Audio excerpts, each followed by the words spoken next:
And good evening and welcome. Officially, we are getting started with our program about 15 minutes earlier than usual. That's no problem for you. Don't you worry. The big groups will get started right at 7 o'clock. Kiddie Kilo is coming right up, and we're starting with qualifiers right here for tonight's Invitational Sprint Tournament. That's right, on Monday Night Racing Series hosts weekly sprint tournament, really round-robin formats, a lot of practice laps, but riders every week put up flying 200-meter qualifiers in that event as well. We've invited our 8 fastest times from Monday nights. Their best times of the season is what we use to judge that by, to bring them here tonight. They got to race another 200-meter, though, this evening to continue showing up their top speed and make sure that they are seated appropriately for tonight's tournament. So 8 riders here this evening will be competing for top spot in our Invitational Sprint Tournament, this nice tradition we started a few years back during our Derby Days Friday night racing. We got Ben Flom, Daniel Tomko, Summer Newlands, Stephen McLaughlin, Tim Luther, JC Pyle, James Campbell-Harris, and Gabriel Takagi, your speedsters on the evening.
And we are in the middle now of our first riders getting their time here. This is Ben Flom for Shogun of Seattle, currently in the first lap. So 2 laps for a flying 200-meter, and it's called the flying 200 because the rider gets up to top speed before we start the timing. So this first lap is intended to allow Ben to get nice elevation up along the rail, position himself for the best acceleration in the second half of this effort here. You're going to start seeing him roll it up a little bit here on the home straight. And then the timing will start opposite us. There looks like there's a finish line on the back straight. That's where the timing will start. We'll get the time once he crosses the finish line next time around for our first rider. We're going to have 2 on the track at any given time. So Ben Flom, the rider just going over Greg Cycles, that's the rider getting his time now. Going to start the timer any second. Coming on the track behind him is James Campbell-Harris.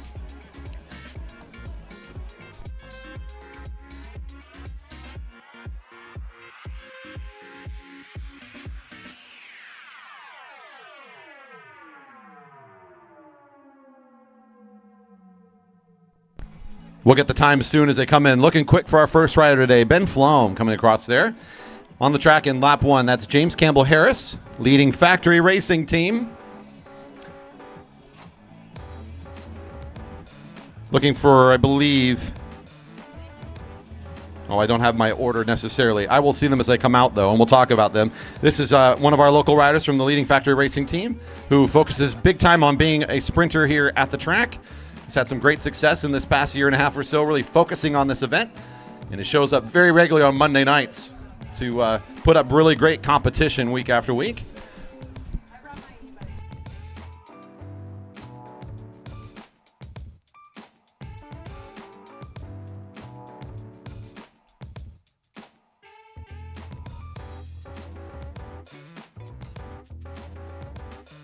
Reminder, once racing has begun, which it is currently underway right now, to not cross the racing surface. You might see some members of our staff do so. We limit it to just them for the safety of our riders and for you. Thank you.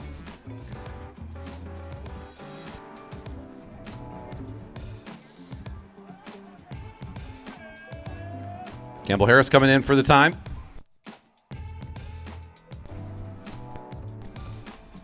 I'll get some times updated here shortly. In the meantime, let's continue to watch as things unfold. Teammate for James now on the track, that's Daniel Tomko. Another one of our local speedsters and very much an efficient and effective sprinter. another regular on Monday nights. Got to watch some great racing from him, as well as his teammate who just finished up during Fred's race a few weeks ago, our regional championships.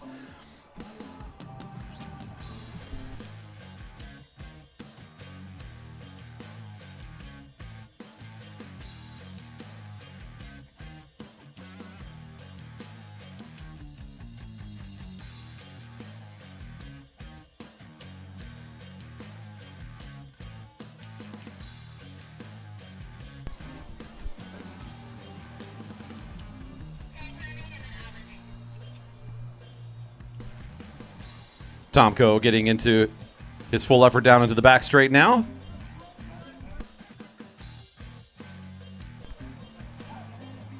JC Pyatt is coming onto track for his first lap. We'll continue to watch as Tomko gets into the fast part of his lap now to get his time.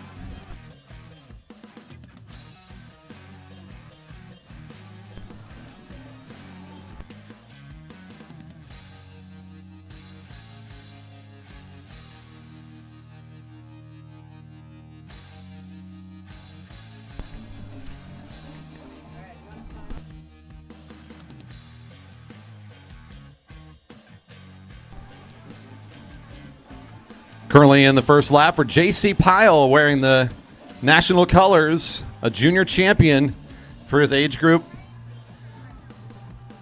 Last year having a really great year as a sprinter, trying to get back into form here as he's looking ahead to junior track national championships right here at our own velodrome very soon. During his last couple years as a junior competitor for the Jerry Baker Juniors, really switched on, really focusing as a sprinter.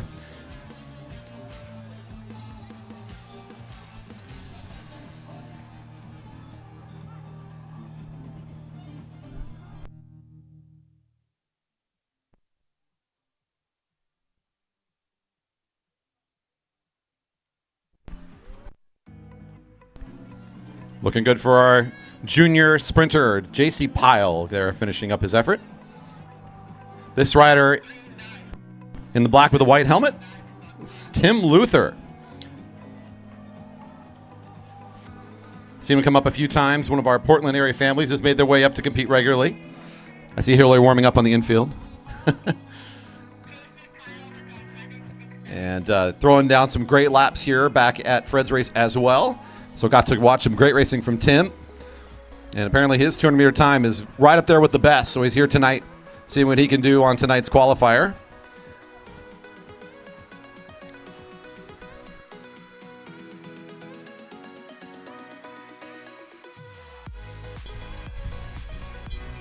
Bell's ringing for one to go for Tim.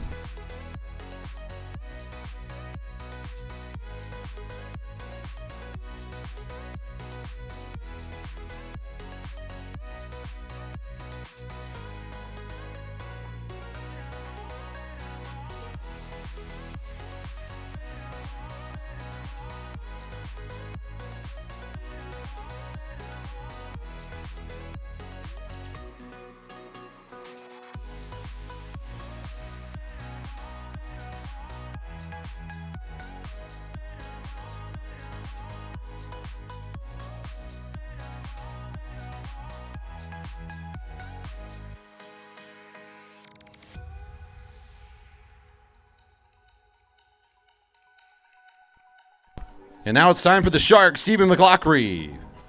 Ready for the colors of Bike Central race team. We've seen him here many a time.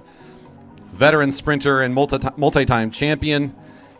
Portland area competitor, the nickname the Shark, has won many a laps here at our velodrome. Now currently in his first lap for his qualifier.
This rider, Summer Newlands, another rider coming up from Portland to make things fast. I got my eyes watching Summer tonight as she's put up some very quick laps here at the Velodrome, and I would not be surprised to see her qualify very well this evening.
Gabriel Takagi racing for the colors of Waterline Racing. Recently a graduate of the Jerry Baker Jr. program, was only with them for just a year, but in that short time made a big impact, was very successful as a upperclassman junior racer, and he kind of showed up out of nowhere as a sprint specialist in a way, and he's continued to put up really good times on Monday, so another young rider here in today's field. Takagi looking good.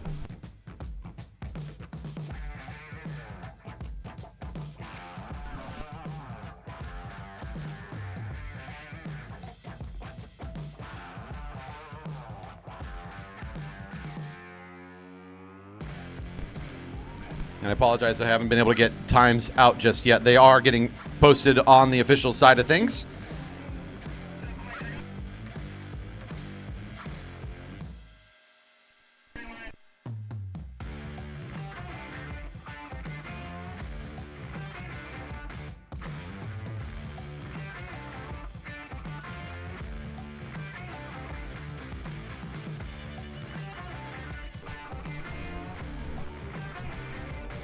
All right, and with that, we are about ready to get started here. We are skipping our rider meeting, and we are getting into some regular scheduled racing. Up next, the Cat 1-2 men for their 10-lap scratch race. Give us just a moment, though, as we're going to start welcoming everybody in today. Hello again, my name is Corey, and I'm so glad to be hosting here for Friday Night Racing. We're here at the Velodrome on the beautiful, best weekend in Redmond. It's Derby Days, and I'm joined here by City Council President Vanessa. I want to say hello to Vanessa really quick, and she has a few words to welcome us in here today and say hi to everybody who's out here enjoying the racing. Well, hello, Redmond. What a fantastic weekend of cycling and community fun that we have in store. I'm Redmond City Council President Vanessa Kritzer, and I'm thrilled to welcome you to Derby Days weekend at the Jerry Baker Memorial Velodrome. Bike races have a long and beloved history here in Redmond, and I'm really excited to see that the competitive spirit is still alive even today, especially during these exciting events.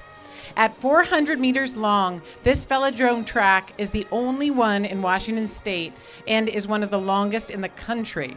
We're so lucky to have this top-notch racing facility right here in our own backyard in Redmond. And this year marks the 10th anniversary of renaming the velodrome to honor Jerry Baker, a longtime cycling advocate who was instrumental in the design of this incredible track.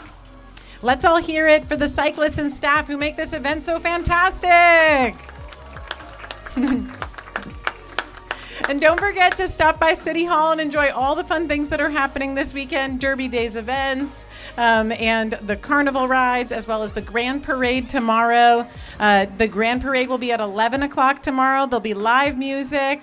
There's a bubble party, and of course, the drone show tomorrow night at 10 p.m. Make sure to check it out and have a safe and stellar Derby Days weekend, Redmond.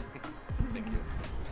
Vanessa Kritzer, everybody. Let's put our hands together. Our City Council President here to join us. Thank you, Vanessa. And with that, we can officially welcome our first group up to the rail. We've got some great racing in store for you tonight. Our scratch race for the Category 1-2 men now coming up to the rail.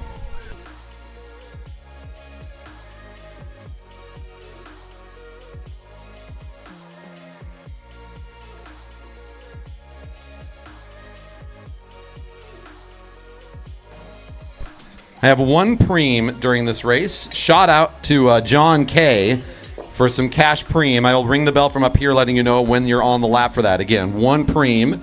Shout out to John K for supporting that one. I will ring the bell for that single preem.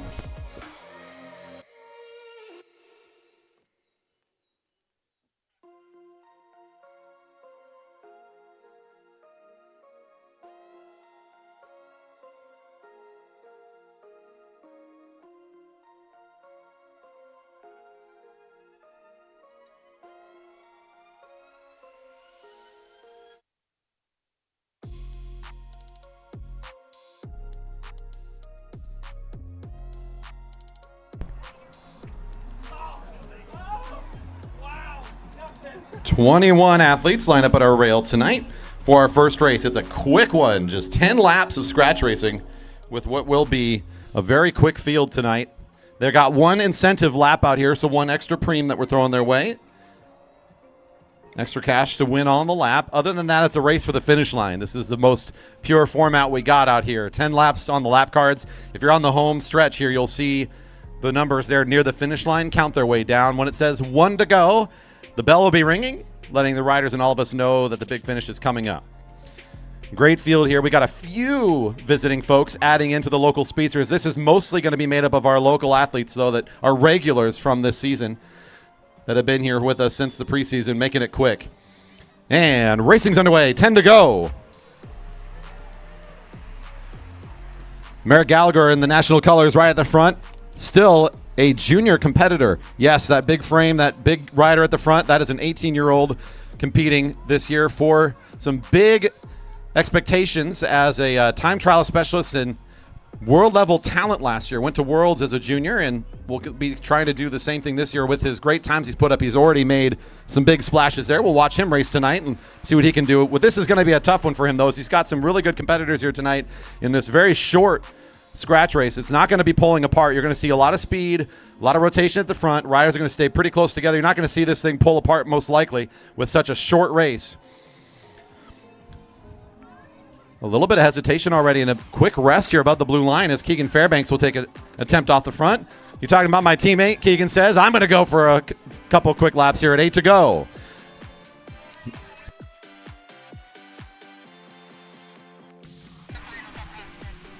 The live results folder has posted the results from the 200 meter and the start lists for the sprinters. Sprinters, you may now check the live results folder for that. Live results folder for your results and the seating for the sprinters. This is still Keegan Fairbanks on the front, and I think this is a perfect time to maybe pay for one of our 15, 16-year-olds a little extra cash. $15 to lead this lap. $15 to lead this lap. $15 cash to lead this lap. $15 cash. Are any of the Krat 1-2 men going to want to go get $15 against the kid, or is he just going to be able to roll this one in? You know what? I talk to the Fairbanks frequently. He's always asking for a new set of wheels. He needs to get that, whatever little micro upgrade he can pick up. Might as well get a little extra help along the way. You're welcome, Fairbank family. They do a lot for us. That was an easy one. Nobody even went for it. Keegan Fairbanks picks up the preem at 6 to go. Harrison Devine, been shaking things up here, had a big win last week in our longer distance scratch race.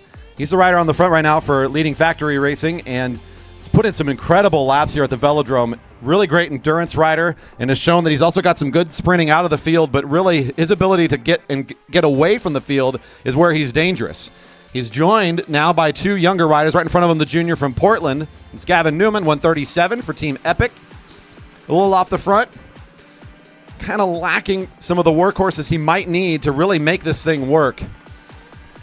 And now things starting to come back together again. One of those out-of-towners I'm mentioning, Portland racer, but also kind of just a name you'll see all over the country racing tracks, Zach Kovalchik, a name that if you've been here for the GP many a times, we'll have seen him race. He's here tonight. He closes down that attack, brings it all back together. 4 to go.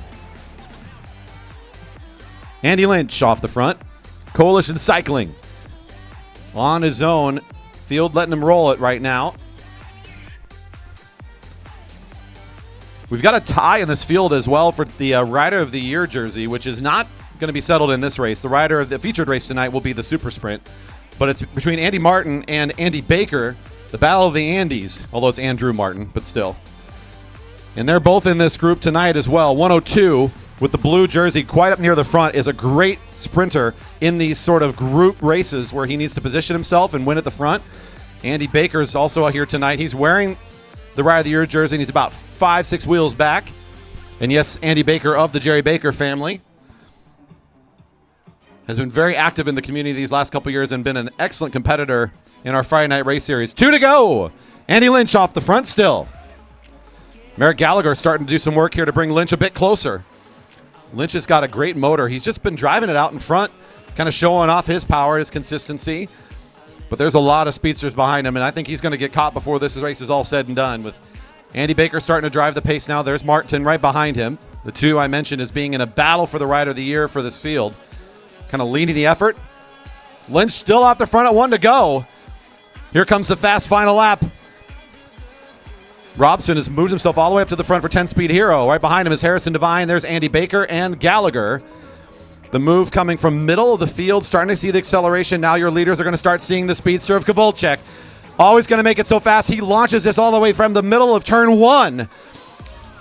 Look at him roll. Kovalchuk showing off he's still got those legs. He still has that 400-meter effort that just shatters fields. They don't see it coming. Middle of the pack, he takes over. Baker and then Gallagher come across the line 2 and 3. Not going fast enough to keep Kovalchuk in check. He'll take this one. Looking for our riders to exit on the back straight.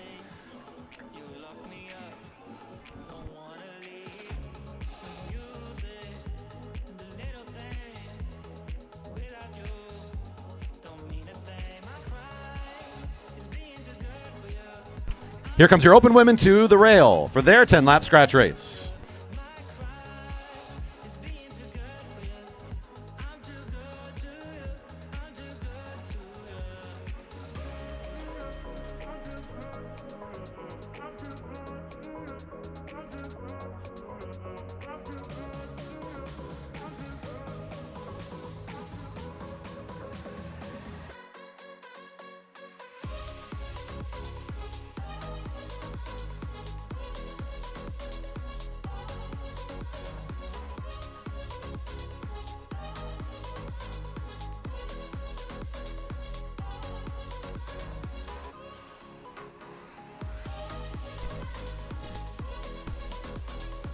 Your open women's field now taking off for their neutral lap. A great size field this evening.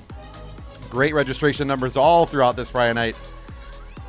And of course it is. It's Derby Days weekend. The weather's perfect. We can always seem to count on that. Like Redmond always dials it in for this one. Beautiful weekend ahead of us here. We got great festivities downtown.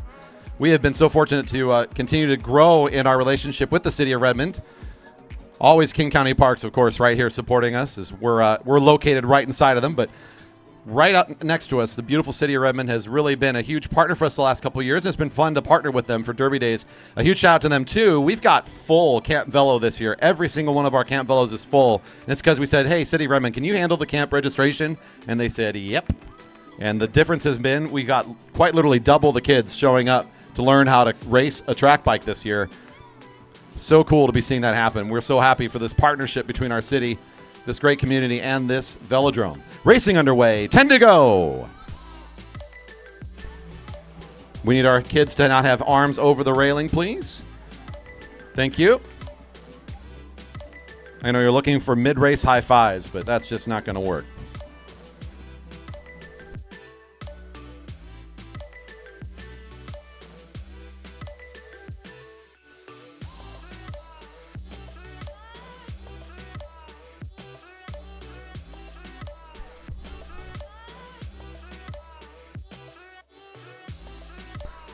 Nine to go. That's Hillary Luther at the front. You heard me talking about the Luther family. Tim was out there earlier sprinting. There's Hillary racing in this field. Jenna Lingwood's made her presence known here during the summer months. Usually during some of our bigger events. They're up this week. The kids are getting Camp Velo, so You're racing on a Friday night. Why not? There's Kelly Darlene at the front. One of our coaches, a recent grad of the Jerry Baker Jr. program, going to Rice University. Probably still feeling like it's chilly right about now if you're going to Rice. My goodness. Must like the heat. 8 laps to go. There's one of our Jerry Baker Juniors down the sprinters lane. You're going to see a lot of the black and blue jerseys in this field tonight. That's Sarah Lynch on the lead of the lap.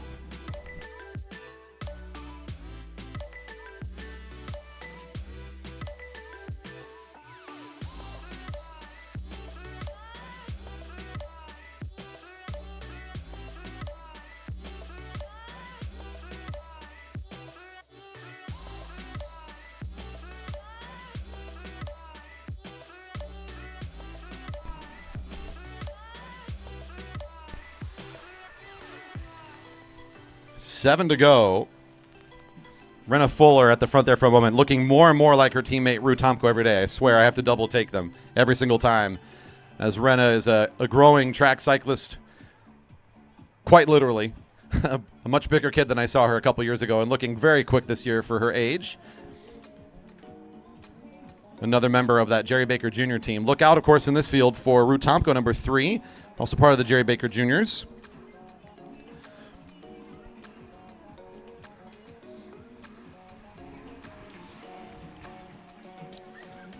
One of our Texas area competitors, number 23 on the outside edge there. That's Tegan Morgan. Here a little early, getting some good laps in practice and preparation for Junior Nationals. She's got kind of that neon highlighter color, I should say, helmet. And as I'm talking about her, she'll start rolling things up at the rail here, bringing with her, looks like that's Rue Tomko and Jenna Lingwood. Starting to get down into the action now, down to the sprinters lane. They're followed by what looks like Gabby St. Clair, Hillary Luther, seeing 5 laps remaining. A couple more races here before we get to start seeing our sprinters. Before that, though, we're going to be getting Kiddie Kilo. Not before that, pardon me. You're going to see the quarter-final round of the Sprint Invitational, then Kiddie Kilo. We've got a Marymore crawl open for everybody, followed by a quick race for our camp graduates this week. So quarterfinal round of the sprints coming up after these next 2 scratch races are done. Kiddie Kilos to follow after that. The Marymore crawl, and then a camp graduation race to celebrate the newest members of our track cycling community.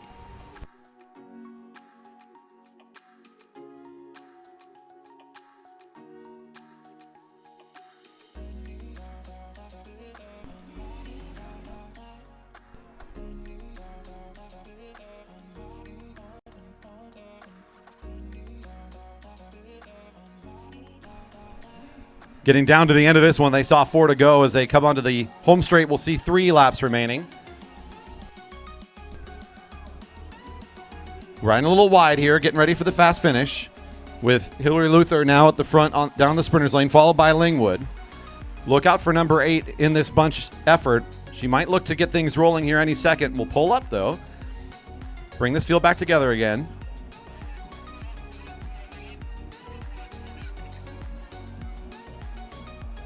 You see number 3, looks like they might have been rolling things up there. That's Rue Tomko kind of in the middle of the field. There was a lane for them to attack, but instead of going full stop on that move, pulls on the brakes just a little bit, little back pressure, setting back into the rest of the field. Things are still slow here at this point. Everybody kind of waiting for the first move, the attack to really start this going. 2 to go. All riders' eyes posted on number 3 now as they watch them lead the way around. I believe racing age 17, Rue Tomko has really shown some great improvement from last year to this year, getting a lot of respect from the competitors in this field right now, this junior rider.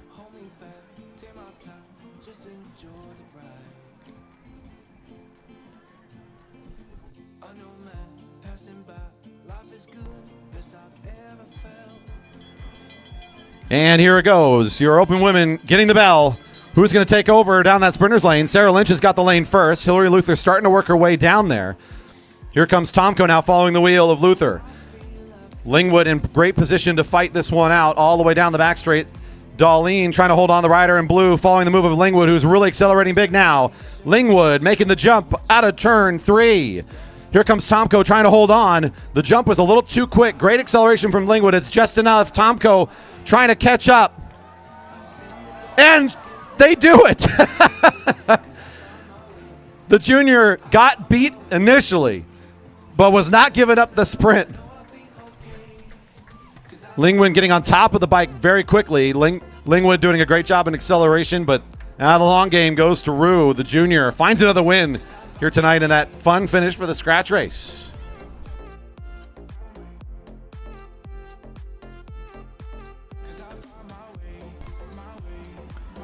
Your sprinters coming up here soon. Coming up now to the rail is the Cat 3 men for their scratch race. Riders to the rail, please. We are ready to start. Riders to the rail.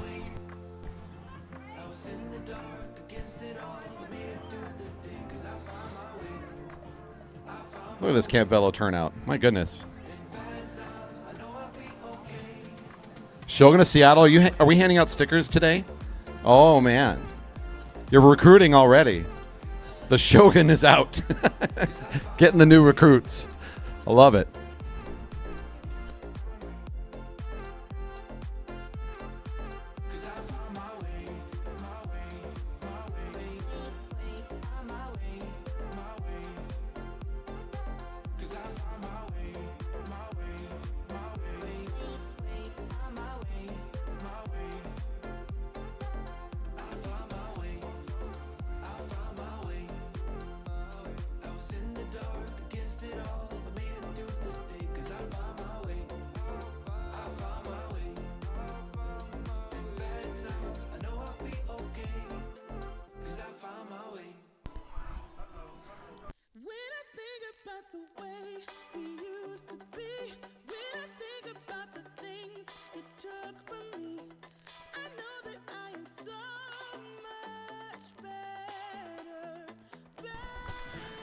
Cat 3 men now out in their neutral lap for our last of the 10-lap scratch races. On deck, quarterfinal round for the sprinters. Your fastest time out of today's qualifiers held by Summer Newlands at 11:192 will be going up against Tim Luther in this first round.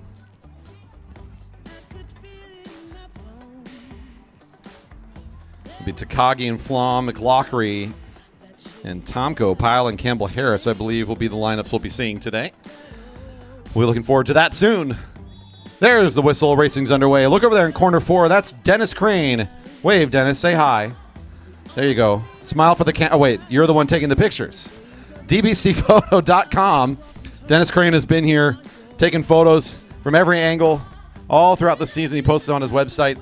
And he also helps us a lot with our promotional materials. You can find, again, all the great work he does from tonight's racing at dbcphoto.com. Thanks for being here with us once again, Dennis.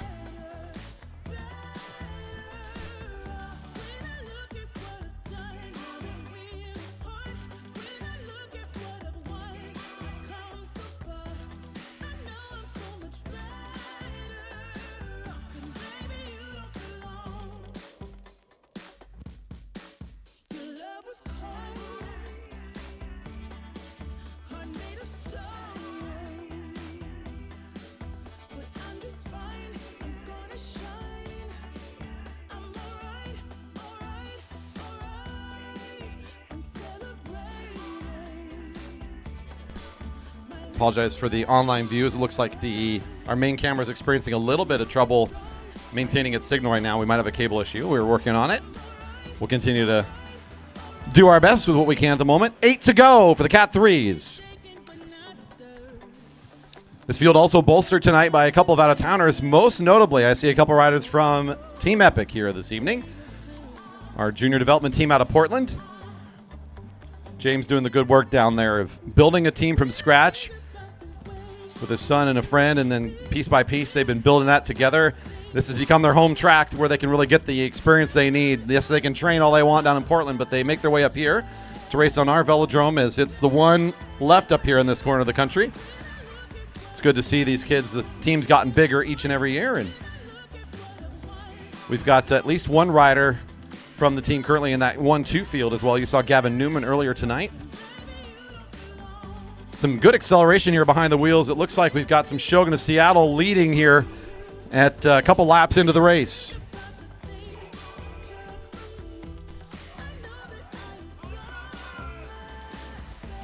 Now 305 is Conrad Mayer racing in the colors of Shogun of Seattle. A very good grab for Shogun. He's a good competitor here in this Cat 3 field. Rider Carlson, number 316, I believe there, was at the front for a moment. One of our riders from Team Epic.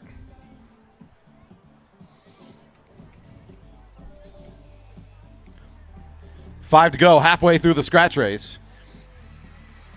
335 is Matt Beers at the front, the rider in black.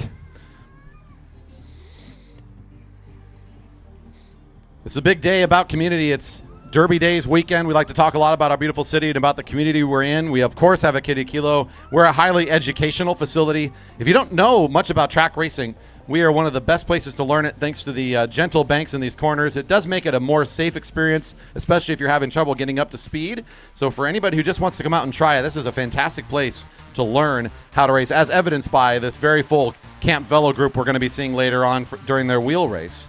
Adults, if you want to get in on the fun, don't forget there are adult classes available too.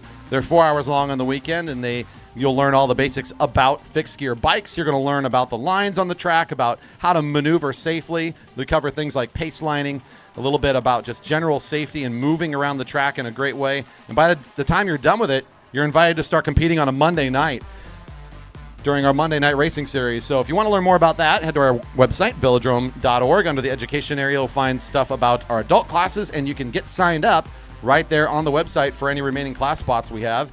Saturdays or Sundays, just check the calendar to see when they're available. That's a good, strong effort there from Peter Snoblin on the front of the lap for about a lap and a half there. The group starts to bring it back together, and they've now caught him as we hit turn 3. The field will be seeing 2 to go. Not a lot of laps left to go in this scratch race.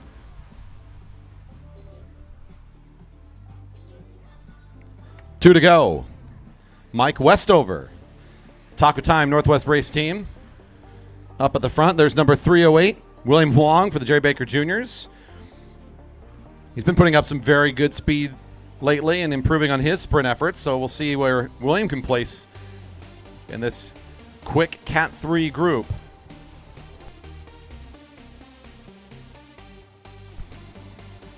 Getting into the bell. Snoblin positioned himself at the front again. Lap accelerating. Riders lining it up. Field staying all together right behind Snoblin. It looks like that's number 319, Jack Hampson. Had a hard time getting out of the lane initially, but he finds a little bit of room as the move comes from Conrad Mayer. That's that rider in the yellow at the front for the Shogun of Seattle team. Mike Ritter on his wheel. The 2 riders from Epic, as it looks like Hampson and I believe rider Carlson right there behind. Coming on the home straight, we got a good sprint for the finish. Whoa, Conrad in the short lane. I think we'll get it. Whoa! Look out for Hampson, flying in fast. I didn't think he was going to be able to make that final effort to finish that sprint. But Jack Hampson might have grabbed at the line. It was awfully close between him and Conrad Mayer down there in the sprinter's lane. Mike Ritter, I think, will end up being 3rd in that sprint.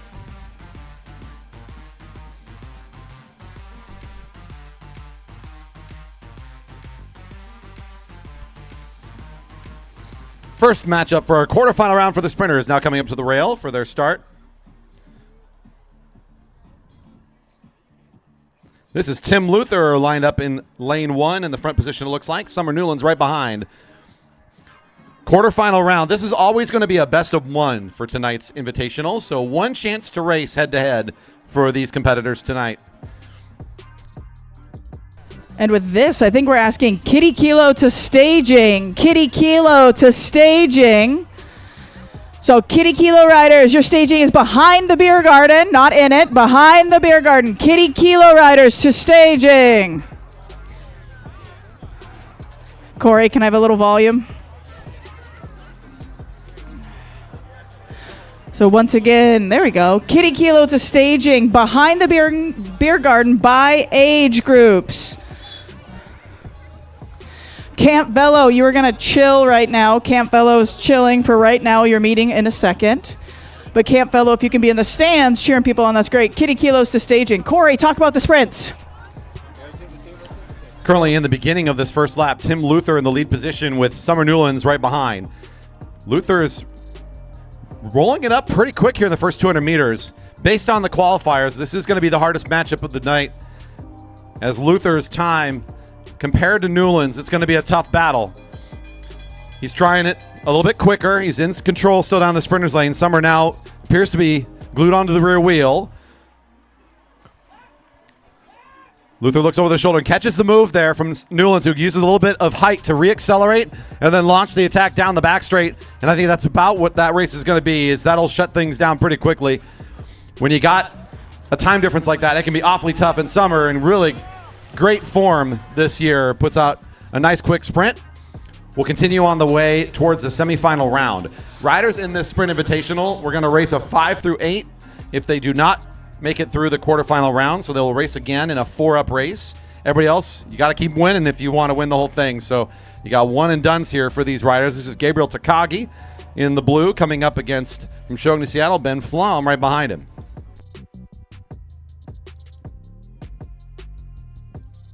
And once again, Kiddie Kilo to staging behind the beer garden by age groups. So find your age sign, go meet back there.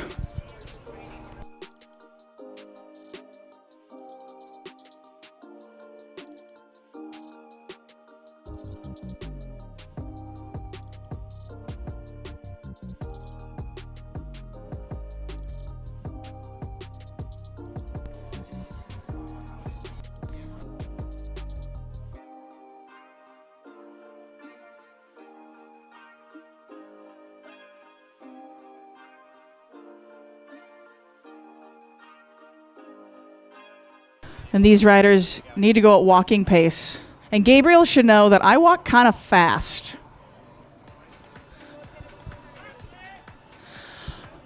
And the rules of the sprint is they can't stop until they get to the back straight pursuit line. So once they get back there, they can actually stop and track stand. It doesn't look like this too is going to be doing that. We have Ben Flaum in the front, Gabriel right behind. I don't remember who is the faster finisher. Takagi has the advantage in this one. Takagi, okay. Yep. Our second fastest finisher today, the rider in blue. So lining it kind of similar to what we saw in the previous heat with the rider with the disadvantage in front. Look at this. Taking a note from each other, a little bit up and down for Takagi, trying to use elevation to help the acceleration. A pretty typical move, especially the more banked you get on these tracks, the more effective that can be. And that should be enough for Takagi to close this one down. He gets a nice ride by the alumni junior. Who do we have next? Ooh, a Masters matchup. This is McLaughlin and Tomko now coming to the line. And look at the Shark, has some fancy bands, little rainbow bands on his legs. That means he's a world champion, which is pretty darn impressive.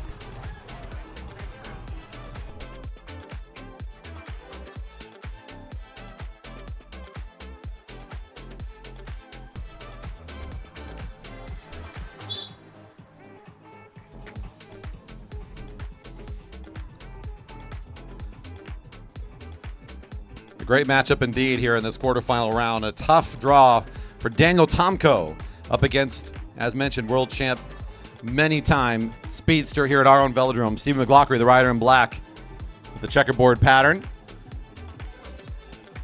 Hailing from the Portland area, but regularly seen up here for our big events every summer for the last several years. The Shark makes it tough.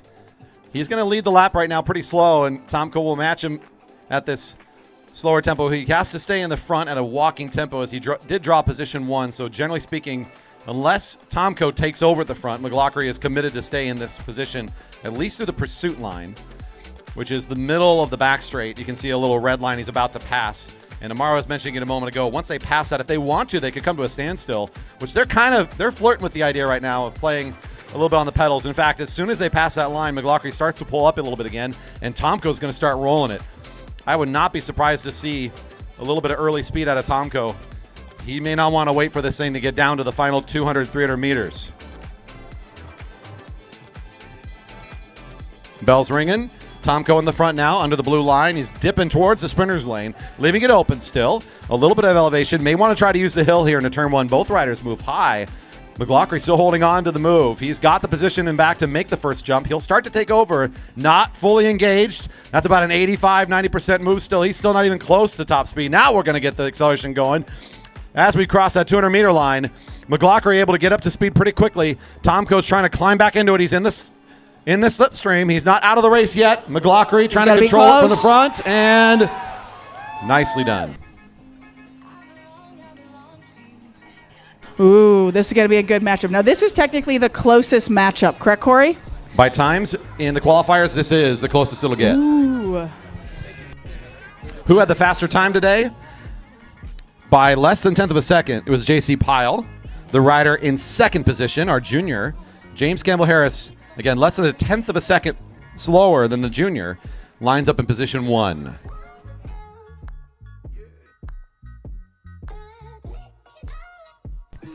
Off we go for two, what I think could be very competitive laps here.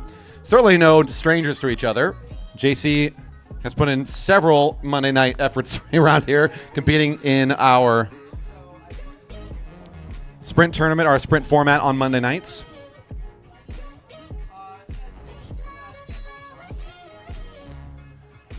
He up against James Campbell Harris, who again, very regular on Monday nights. They've been in many races with one another. Tonight they get to do it in front of the Friday night environment, and they end up in this situation where they're seated 4th and 5th. So this is an important one. The winner continues on to race in the semifinal round on their way towards racing for the top 4 spots. The second rider across the line gets booted down to a race for 5th through 8th and is no longer allowed to move up in this invitational this evening.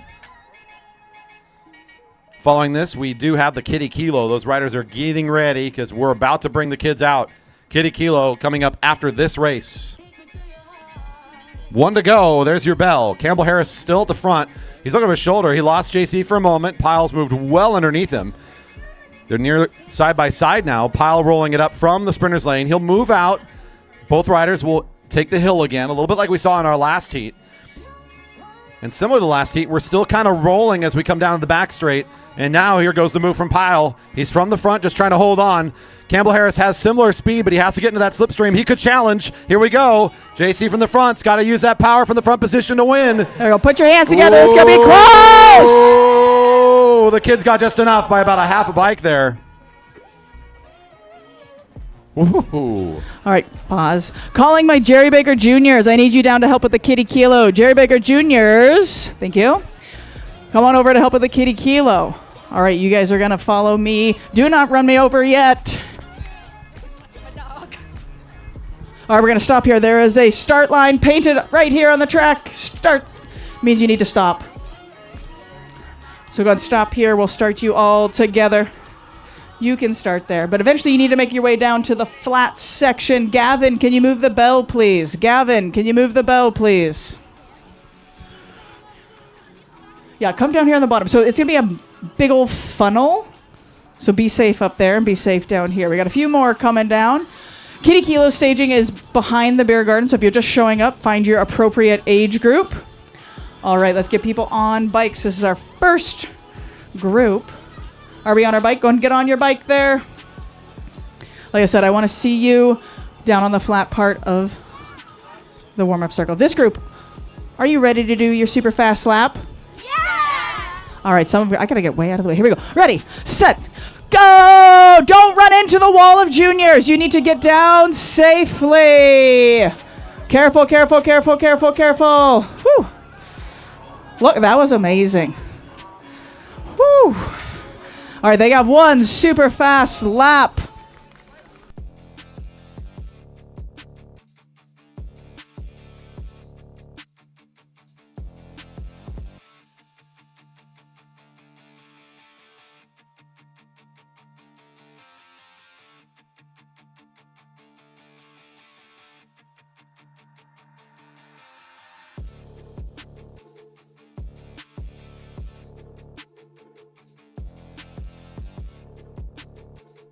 All right, these juniors are flying. Watch out, they're going to be going right into the grass, which is right where you are. Juniors, go into the grass safely.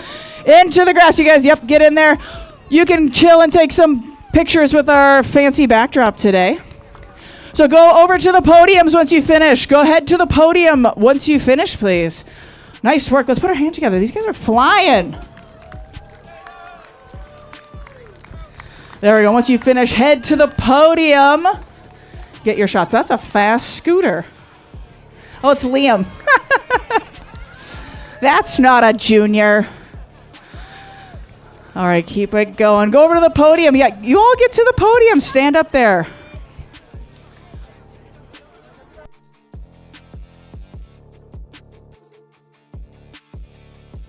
Next group is coming here. Don't run over me, please. You're going to stop right here. Stop here. Let's start all down here on the flat section. So let's get down here to the flat section. Let's get everyone down here and stop right there. Stop right there. This kid's got a GoPro on his bike. That's pretty sweet. Yep, we make a second and third line down here. That'd be great. Once again, those big kids, go on the podium. Got a fancy backdrop for you today and everything.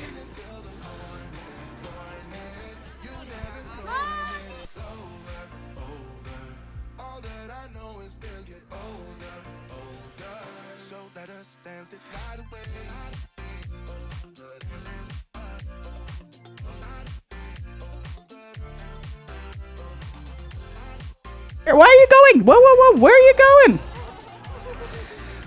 There we go. Back it up. They're just so excited. Looks like Camp Velo is heading to the infield right now. Camp Velo, looks like you're following Kelly. All right, we got a couple more in this group. They're just so excited. All right, let's get this bike turned around.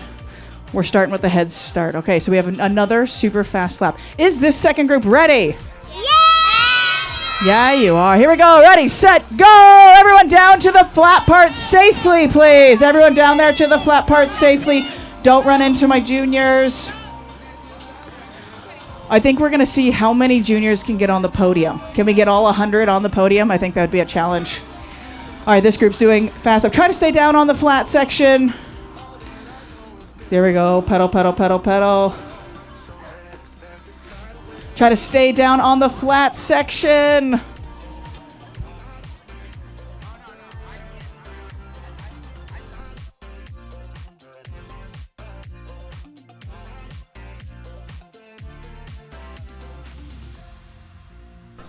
This kid is flying. All right, parents in the grass, watch out. Juniors, can you get the parents out of the line of fire? There we go. Yep, they're coming in hot to the grass. Watch out. These kids are moving, Stan. There we go. I think the kids are just going to stay on the podium the whole time. Permanent photo shoot.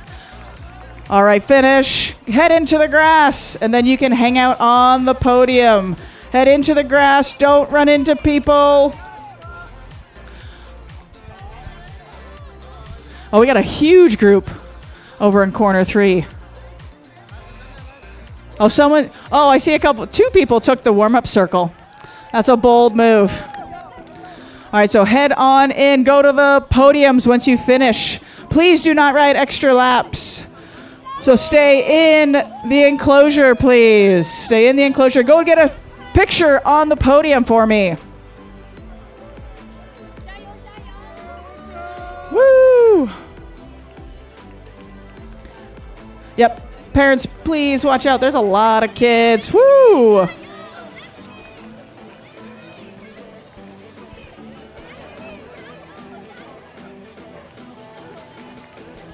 There we go. And like I said, if you just finish, head all the way into the podiums. If you just finish, move your bike all the way in the enclosure.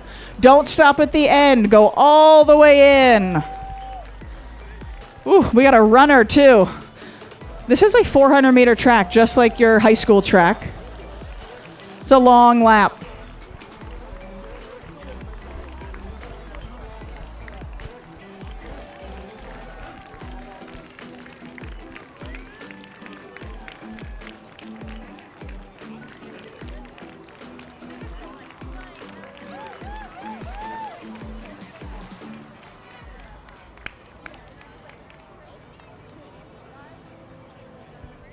All right, let's get this next group.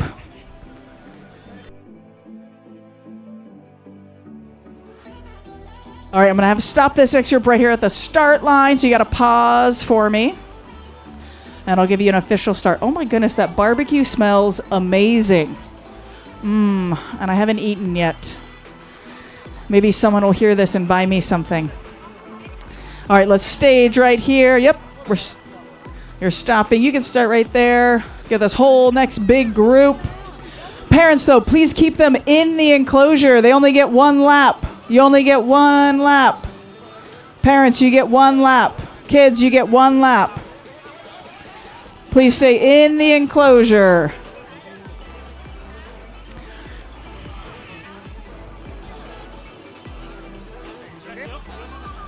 All right, we're pausing here. I got a lot of people still coming. Parents, please, only one lap for your kids. One lap, please. All right, this group looks intense. This group, are you ready for your super fast lap? Are you ready? Yeah! Yeah, they are. Oh, you got to get out of the way. Here we go. Ready, set, go! Nice straight lines, straight lines. It's pretty tight here in this start. Oh, we got a Pikachu in a basket. So get on down there. And then parents, get all the way into the enclosure because they're going to come in hot.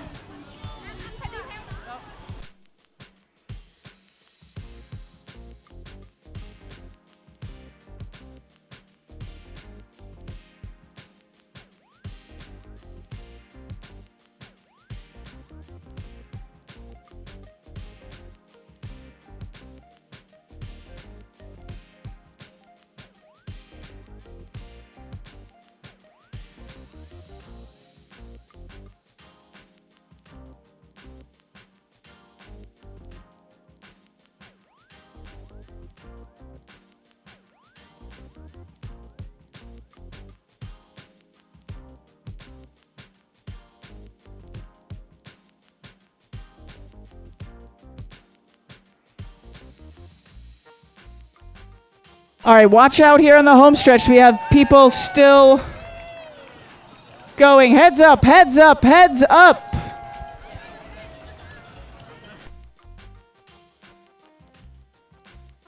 Once again, please stay in the enclosure until everyone is done. Please stay in the enclosure until everyone is done.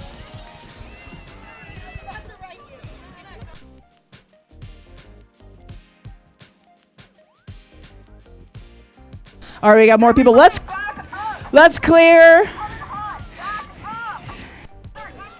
Let's go all the way in. Go to the podiums. Take a photo. Go all the way in. All the way in. Yep, go all the way in. Take a photo on our really cool Derby Days banner. Go all the way in. Here we go. Keep walking. Keep walking. Keep walking. Keep going. Keep going. Go to the podiums. Go all the way in.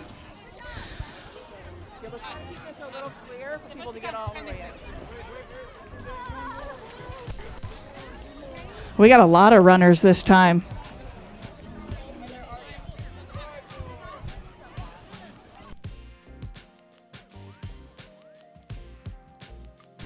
All right, like I said, go take a photo on the podium once you finish. I believe we just have our push bikers next. So head on in there. Go get a photo while you can.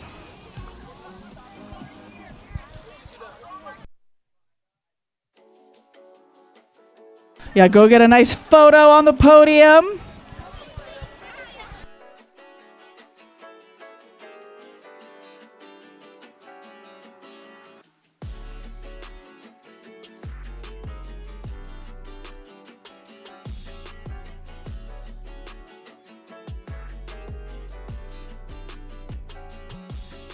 Alrighty, we have a couple over at corner 3 still. We are almost ready for our push bikers. So people still finishing, get all the way in there. Our last group's going to be our push bikers. Keep going, keep going, keep going. And it looks like our Camp Velo is staging. Oh, we'll have crawl next. What is happening over there? I don't know what's happening. So Marymore Crawl is next. After this push bikers, we're going to stage you while the Kiddie Kilo is getting out. All right, we have a couple more riders.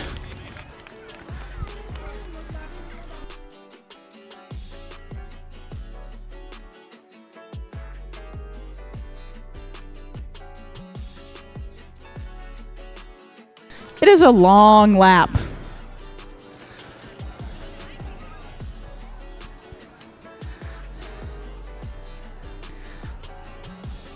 I always joke with my juniors. Sometimes you just get lost on the back stretch. So scenic back here.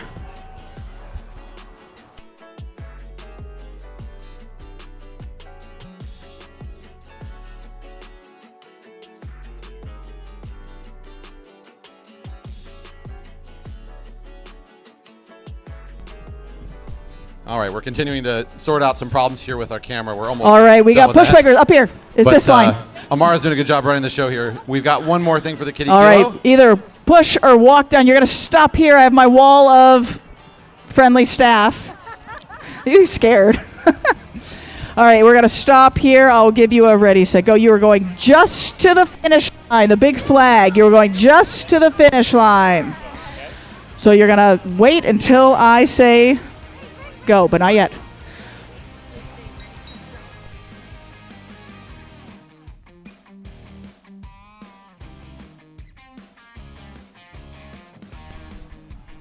Coming up after the push bike, Marymore Crawl. All riders for that event will want to be getting ready. Marymore Crawl up after the push bike derby.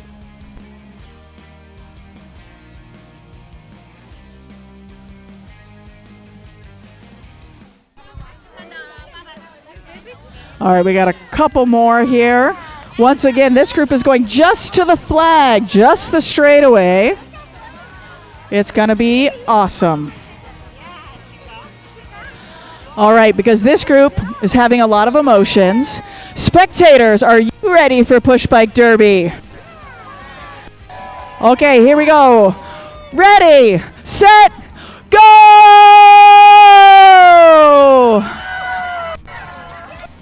Some kids did their homework getting ready for this one. Look at this.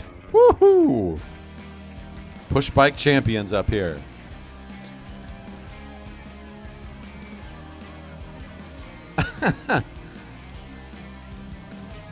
My favorites are the ones looking back for affirmation. Am I doing it right? You were before you turn around to look at me. Keep going.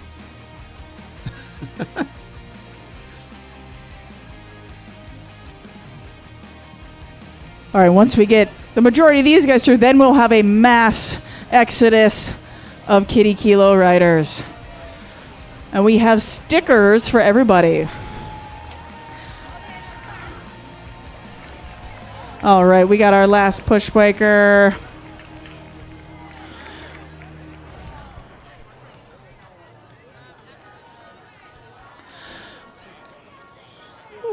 There will be a... Alrighty. We're going to ask that everyone either come back the way they came in or just hop the rail. We have stickers where you signed in. Stickers for everybody. So at this point, let's get everyone out. Let's get stickers. And there's donuts. Who doesn't want some donuts? So yes, let's get everyone out of here. Nice work. Going for the secret backwards lap. That's right. All families may now exit. You can take any exit that works for you. Find a place along the railing. Thanks, everybody. Great job to the kids. Exit wherever you'd like. You do not need to exit through the gate that you came in. You may hop the railing if you'd prefer. Skip the line. Gets you over to the mini donuts sooner. Oh, those donuts smell good too. But that barbecue is smelling so good. Yeah, that's very tantalizing. Love a good barbecue. There are stickers out there for everyone, but keep on moving. Go all the way down to the donuts, the pink truck. Yes, we need to put helmets on your head. And crawl riders, if you want to walk up to the rail. Crawl riders, if you want to stage in corner 4. Crawl riders, just go up to the rail. Don't take a lap. Crawl riders, you can stage on the rail. I know sometimes it takes you a while. One of the great traditions at our velodrome. It's what makes this feel like a community. How about we give one more round of applause for all the parents and the kids in the Kiddie Kilo. Another massive turnout on Derby Days weekend. Great job. we all are here celebrating this beautiful community we have, and no better reminder than having well over 100 youth spin their way around this velodrome. The future of sport and everything else good here in Redmond area, that we're so glad that our families continue to make their way out here every single week to be a part of this Kiddie Kilo. I know it's a long process to get them out here with this many riders. You do not need to wait in line. You can hop the rail, folks, if you'd like. You can hop the railing. All right, like I said, if you grab do a not need to wait sticker, for the keep lineup. going. Go to the pink truck, the donut truck. Keep on going. We had a couple juniors sneak around and do a full lap. So let's keep on going. You can't go through the beer garden, though. I'm sorry. Any more crawl riders? Crawl riders, you are staging right now. Where was the flying squirrel? Merrick, what are you? A beaver? Bucky the beaver. Okay. All right, let's keep on going with these Kiddie Kilos. We got lots of stickers for everybody. Thank you for coming. And remember, tomorrow there is the bike parade. Corey, do you remember what time the bike parade is at Derby Days? Is it at 10? It's early. I know it's before the parade, the grand parade. 10 sounds right to me. Yes. Good. City Council confirmed. Bike parade's There we at go. 10 Okay, that'll a.m. tomorrow on the parade course in downtown Redmond. So hopefully we see all of you tomorrow at the bike parade. That If would you're be on the so live stream awesome. right now, you're looking at our crawl riders that are getting lined up for their start. Up along turn 4. And they're just in a holding pattern until our Kiddie Kilo participants have made it safely off the track. Great time for our spectators here at the velodrome to go refresh themselves quickly. We've got 3 food trucks out here behind the announcer stand area where you can order. Tonight we got barbecue, we got panini sandwiches, we got mini donuts. Beverage garden open for our over 21 patrons. All purchases in the beverage garden are direct donations back to our program, thanks to our beverage sponsors here in 2025, Postdoc Brewing and Locust Ciders. That's right, you can purchase a pint and at the same time help support future laps of racing here at the velodrome. Our riders almost out here. The crawl riders are getting lined up in turn 4. They're going to get their little information in a quick ready, set, go. When that happens, JJ, just talk at him. Okay, they're ready. Yeah, Once I get very this good. gate closed.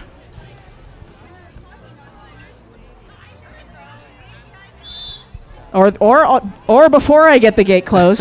They're riding. they were ready. They can't put their hands on the rail anyway, so. Get out of here. You can't ride out of the track. Where? Oh. I don't see any money. Where? And Merrick is in a beaver costume. I don't know what this is all about. JC brought out his championship jersey, though, this week. Don't miss that. Okay, well, we're going to go way up here to the front and then work our way back. Yeah, he's showing off at the front, so. Kovalchuk's already at the line, of course. Hi, up here. JC. Hi, Amara. I see I push him over. Oh, the beaver left the race. I don't know what's going on. Whoa. Bucky's All already right. leaving.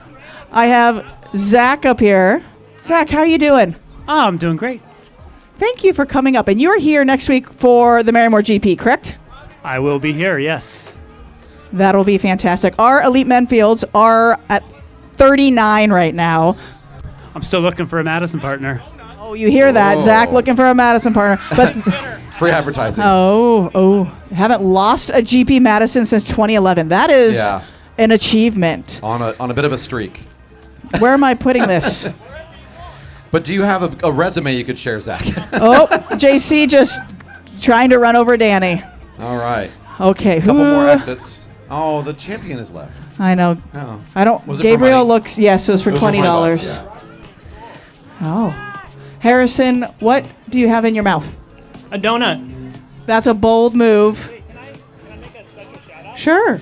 I want to shout out Daniel Tomko, who helped me get this bike ready after it showed up at 11 a.m. today. That is a very fancy looking bike. Nice. Wow. Okay, I'm gonna get out of here. It's getting crowded. Oh, what's happening? Are we eating back here? Okay, I can go in the back. Oh my! man. Are we feeding There's a Gavin? Newman feed zone going on right now. Okay, Oh, let's get it on man. camera here. It's Terry. Oh, pulled pork. That is okay. Food truck looking really good. Can I get some? Coaches, pay attention. If Gavin wins this, I'm hungry. All right, Gavin. Gavin. Going to be the new superfood. That's true. Okay, I'm thinking it's close here, so I'm going to get off the track and let Corey call this. How many do we have left? Ah! Oh my goodness! Good timing, Amara. It's like I knew. I didn't know today, actually. Kovalchuk posts himself up at the line, hasn't moved. He's got the good jump to start things. Can anybody catch the speedster? That gets that good position here. He's already off the front. Here comes Fairbanks trying to make it tough. One of our juniors leading Newman up as well. Making him work for this lap. Oh, I think it's going to be, this is going to be close. This is good. Fairbanks has got a good spin here. He's lacking on the gearing a little bit up against Kovalchuk. Can't quite make the corner. Kovalchuk had to work for that one. Fairbanks comes across the line second, and there's Quentin Kennedy, I think, third across the line. I thought we had 5. Oh, there was 5. Okay. So next we have our Camp Velo getting staged. So Camp Velo, it is your time to shine. Get up to the rail or get a buddy to hold you. So Camp Velo, it's your time to shine.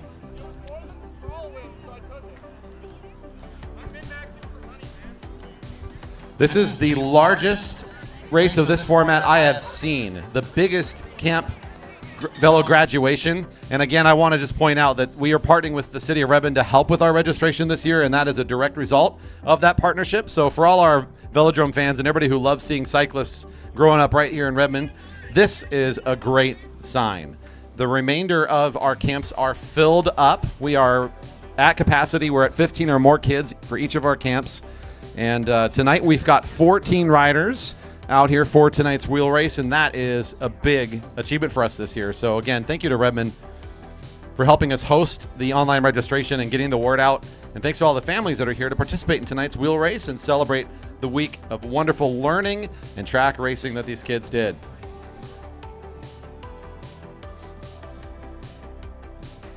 Making sure all of our starters are ready before we get this thing underway. Riders are started on the home and the away side. I'll let Amara maybe give a bit more information. I think maybe Coach Kelly's out there somewhere, can talk about kids at some point. She's there. She will eventually. Yeah. Very good. Rue, is the backstretch okay? Okay. I think we're waiting on a few people here. So yes, what Corey said, there's 17 of them. I think they're all here for this as well. This is a huge camp, and this was so exciting to see this many new juniors experiencing the track. On Monday, they did not know how to ride a track bike. They did not know how to ride the track, and they're going to show us here an awesome 3-lap race where some riders are doing a little more than 3 laps, and we're going to go from there. Are we ready? Corey, can you give us a official start? Sure thing. Riders, ready, set, go!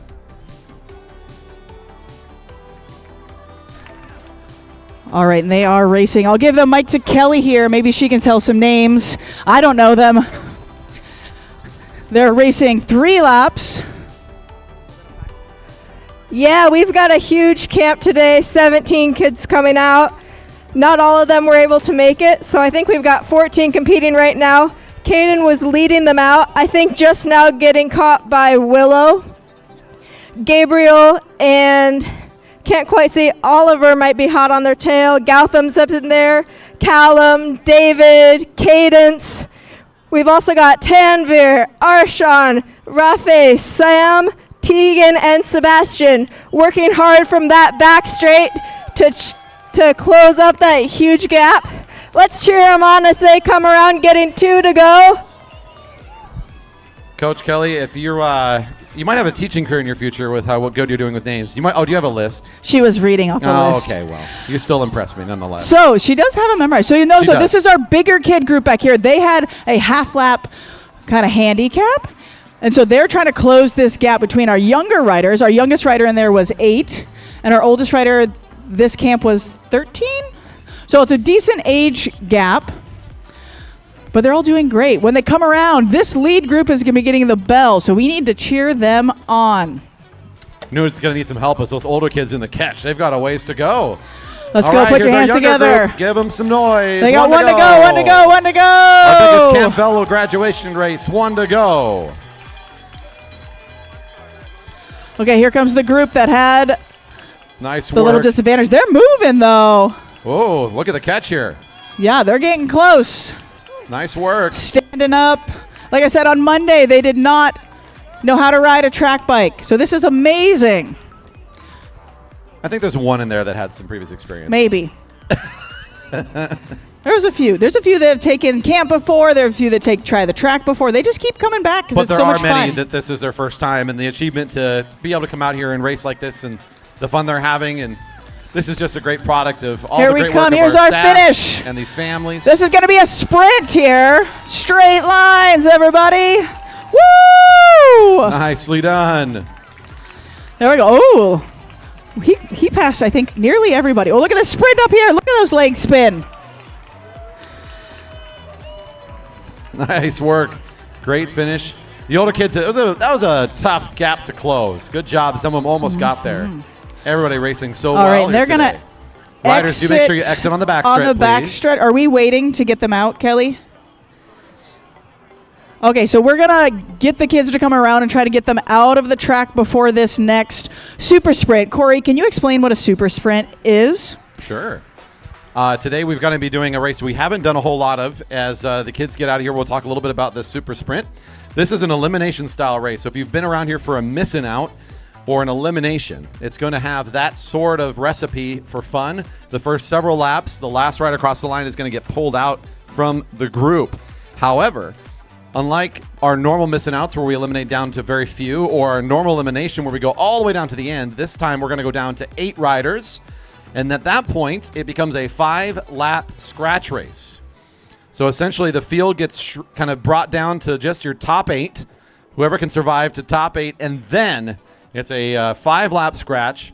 This is tonight's featured race as well, so it's a unique one we don't get much practice at, but it's going to be the Rider of the Year competition points on the line. So it's a big one for our riders tonight, especially I know Baker and Martin out there, I believe, as they came in tonight with a tie for that Rider of the Year jersey. They're going to want to throw down well in tonight's unique and fun super sprint. Everybody does get a chance to race this one tonight, so all 3 of our categories will get it going here this evening. Next up, your Cat 1-2 men who are almost ready. We're just getting out the Camp Velo graduates. If I have some of the younger Jared Baker Juniors, if they can help put the bikes back, that'd be great. Maybe like Owen or Cody, someone help them back there.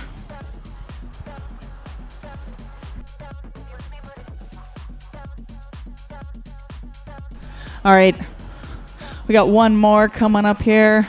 All right, as they leave the track, can we put our hands together again for this wonderful Camp Velo graduation? Woo, that was fantastic.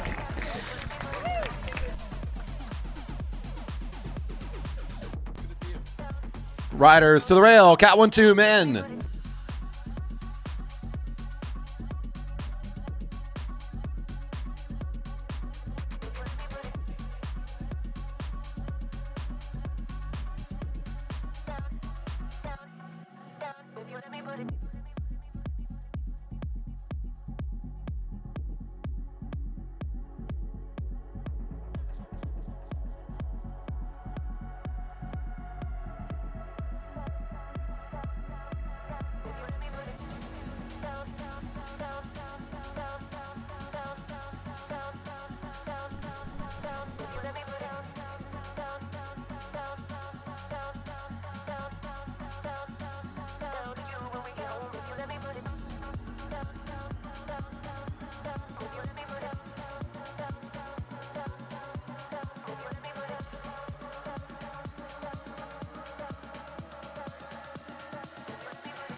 Riders off into the neutral. It'll be a pretty quick one here. If you've watched elimination racing before on a Friday night racing series, you'd see this happen pretty frequently, especially in the Cat 1-2s.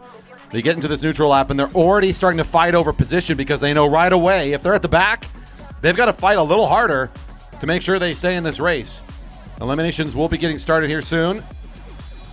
There's racing signaled from turn 4. The whistle and the bell is a reminder that next lap we will start eliminating riders. One rider each time. Last wheel across the line gets eliminated.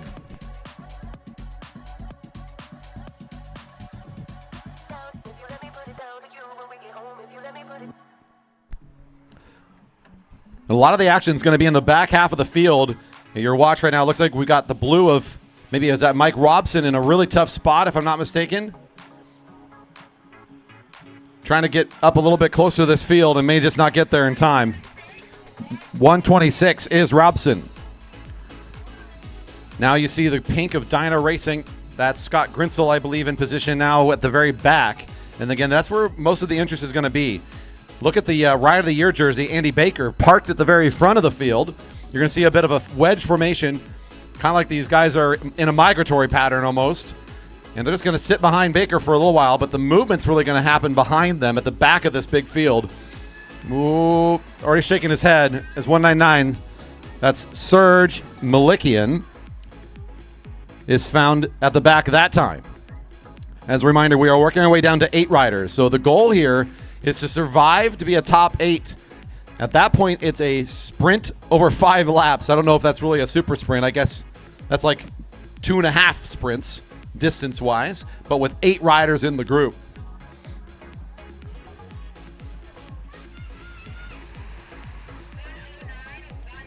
.109 is Nolan Adams. Nolan Adams. Eric, can you turn on the lights, please?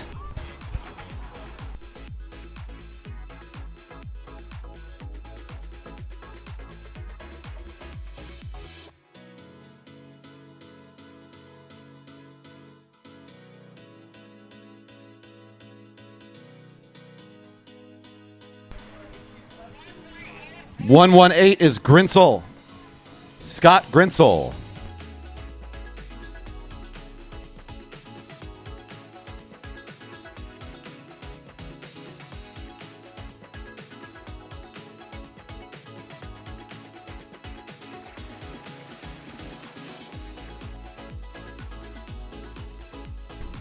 Stretched out pretty long here at the back half of the field. Center Cycles already starting to realize it's just not going to work. As 135 is Mike Darlene. Was starting to run it up and just realized there just wasn't the time anymore to get to the line before the elimination.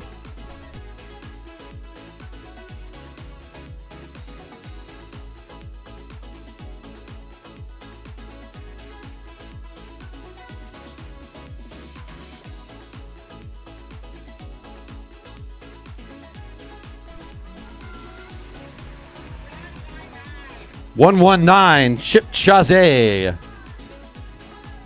Made the right move to try to shorten the track a little bit, but it was still caught. Chip Chase. Chip Chase.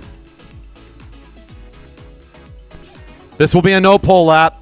No pole lap. No pole lap. No pole. Chip Chase eliminated. 119, Chip Chase. Chip Chase.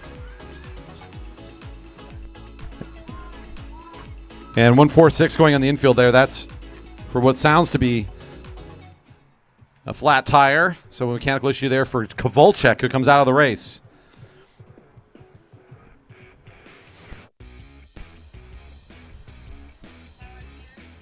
Looks like we might have a volunteer this time around.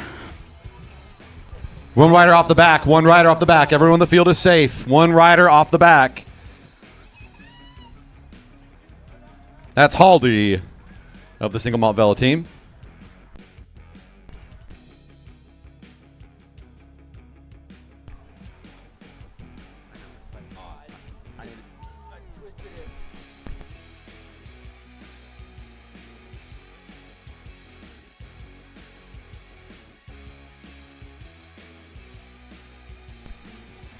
All right, here we go. Lined up in the back. 142 is Williams, Kenny Williams.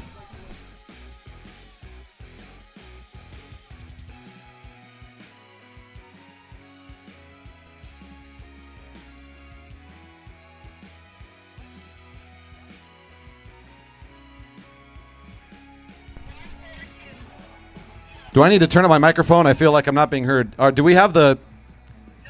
Eric, can we also turn the speakers over in turn 1 a little bit more towards the racers? No pole this lap. We need to get 142 out, Kenny Williams. We need to get 142 out, Kenny Williams. Williams out, Williams. Williams.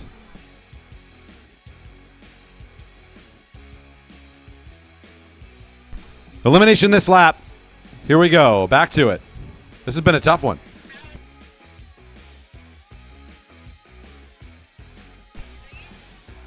We have a rider off the back of the field, so field's still safe.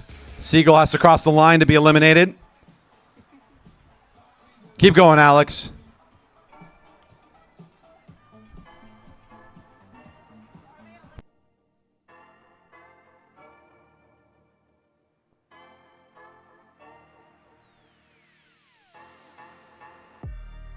So Alex is getting eliminated. Yes, Alex is coming out.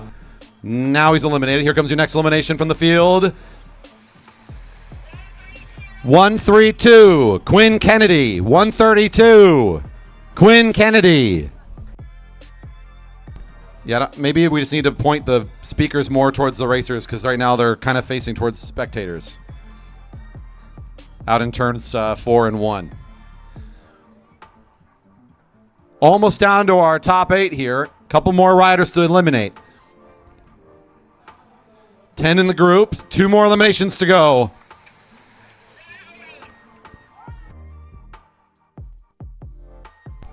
.108 is Baker.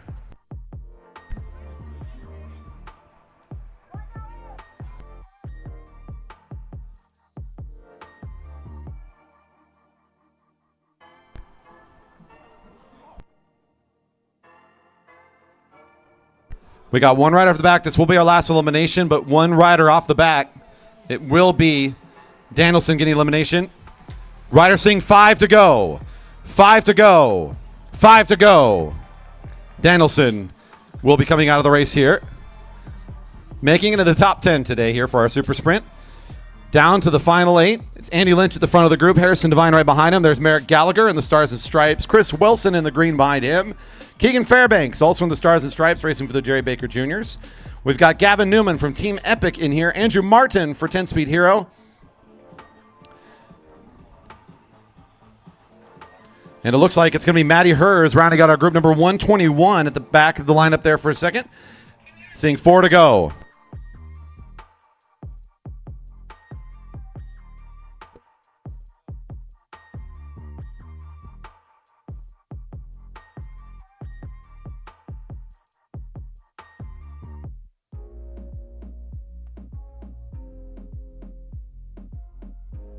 Big attack here from Harrison Devine. Not going to wait for the finish of this one. I talked about this in the scratch race. He doesn't necessarily want to wait for this thing to come down to a slow couple laps and then a big acceleration at 1 to go. He needs to keep it quick. So he's going to apply the pressure right away. And here he finds a familiar face. Merrick Gallagher. Been saving up for a big attack of his own. He'll take this as an invitation to go on the big power move, take over the front. The junior's not in the Rider of the Year jersey for the first time in over a year. He's trying to work his way back into it. Pick up some big points here tonight on our featured race. Gallagher on a huge turn of speed takes over at the front.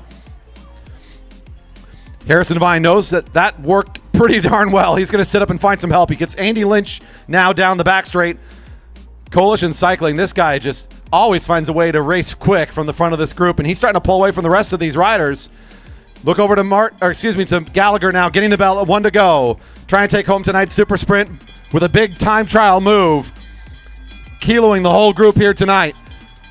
Lynch gritting his teeth as well, number 154, going into turn 1 with Devine about a couple bike lengths behind him. There's Andrew Martin in turn 1 with Gavin Newman, the next closest riders. We'll watch and see here as Devine looks like he's making a move at the wheel. He might try to challenge here for second overall. Looks like he's found that move. And Gallagher all the way at the front gets the thumbs up, gets the ride for the victory today in our featured race, the super sprint. Devine made a huge move. Gallagher countered nicely. Devine still finds second place today, just in front of Lynch. There's Newman and Martin here in our featured race tonight, the super sprint. Riders, please exit on the back straight as this is your final lap.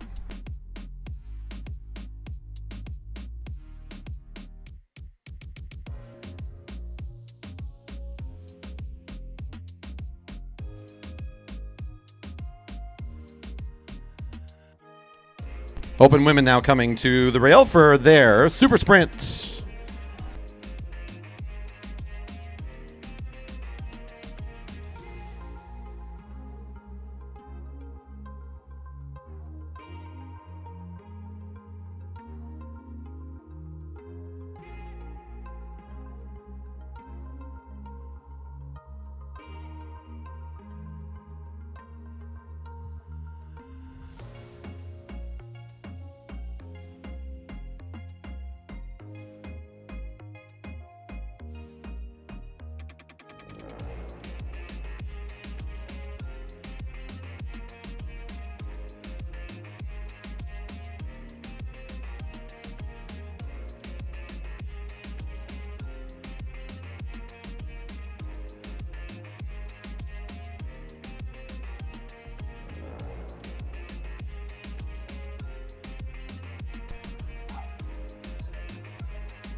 18 on the rail for our Super Sprint.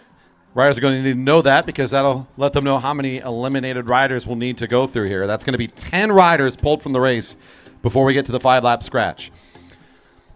Rob's out there on the super, as one of our super fans, chatting in on our live stream right now. Always good to hear from you, Rob. And thanks for the positivity and the support as always. And I know there's lots of you out there watching right now as well. If you're here in person and haven't checked out the YouTube, please help us out. We are continuing to grow that audience as we spread the great word about this wonderful velodrome community and keeping track cycling well and alive here in the USA up in the northwest corner. Our publicity and our coverage on YouTube helps us in so many ways. We'd appreciate your subscribe and thumbs up on today's video if you haven't already done so. velodrome.org/live to find the link for today's live stream and give us that support before you leave the park today. We would really appreciate it. Bells ringing, elimination start next lap.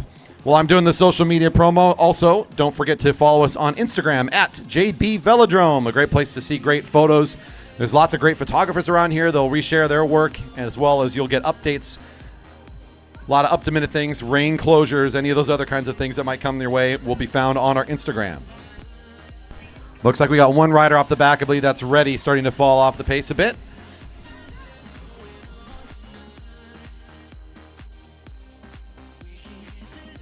One off the back. Riders in the field are safe. One off the back. Riders in the field, you are safe.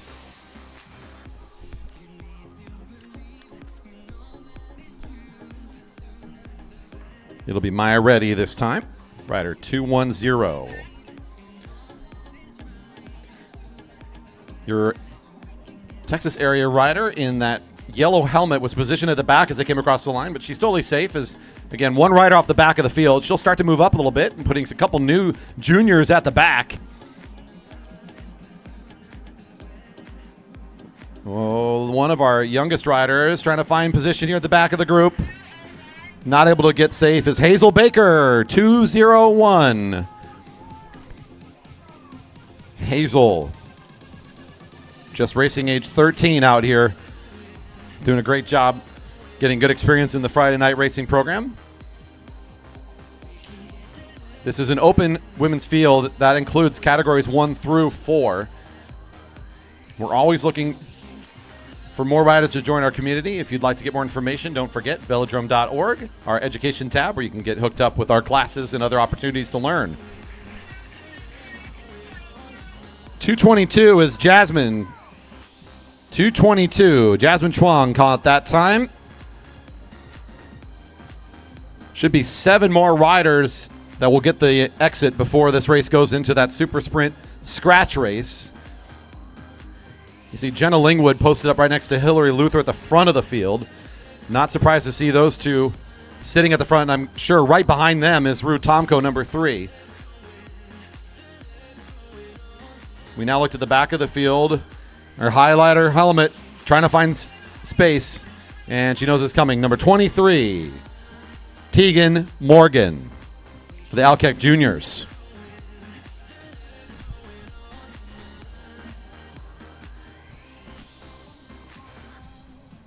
It looks like the rider in the red helmet, Luna Mendoza, recognizing she needs to move up and get around this group. So she backs off a little bit. We've got Edwards at the back as well. A couple of the juniors looking around trying to find position.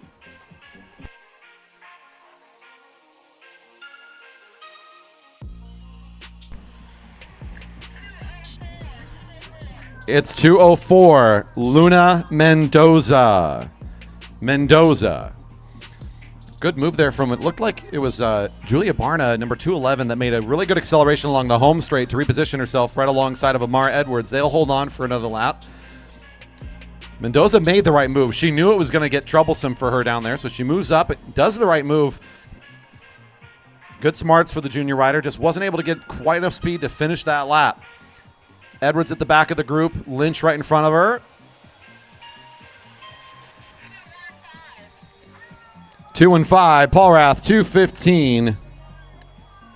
Becky caught that time, our rider down the sprinter's lane.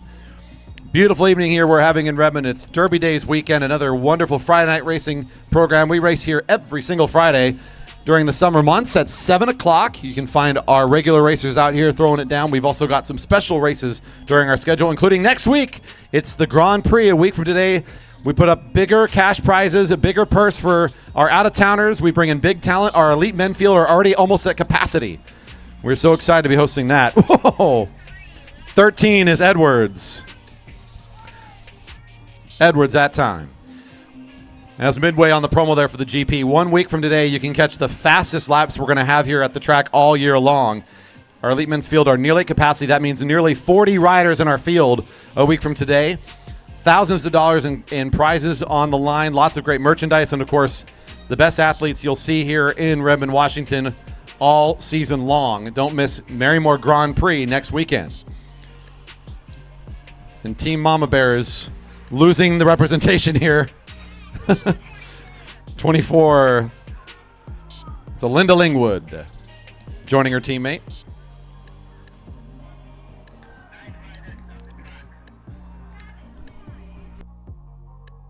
Down to 9, our last elimination. Charlotte Westover at the back, orange bike frame there in the tough spot. She's got some fight in her, though. She's going to reaccelerate around the corner. She knows what she needs to do. Now look down at maybe Barna in a tough spot here. And it is Julia Barna, 2-1-1. Valkyr cyclist. We have started the 5-lap scratch. You've got your top 8. Lingwood and Luther sitting next door to one another. They have been the pace keepers of this group from the very beginning. I believe right behind them, that's Sarah Lynch. I believe down the sprinters lane, we got Rue Tomko, Kelly Darlene, Renna Fuller, Charlotte Westover, all in this group. Gabby St. Clair. 4 to go. We're all done eliminations now, so it's just a scratch race with these 8 riders. All done with the eliminations.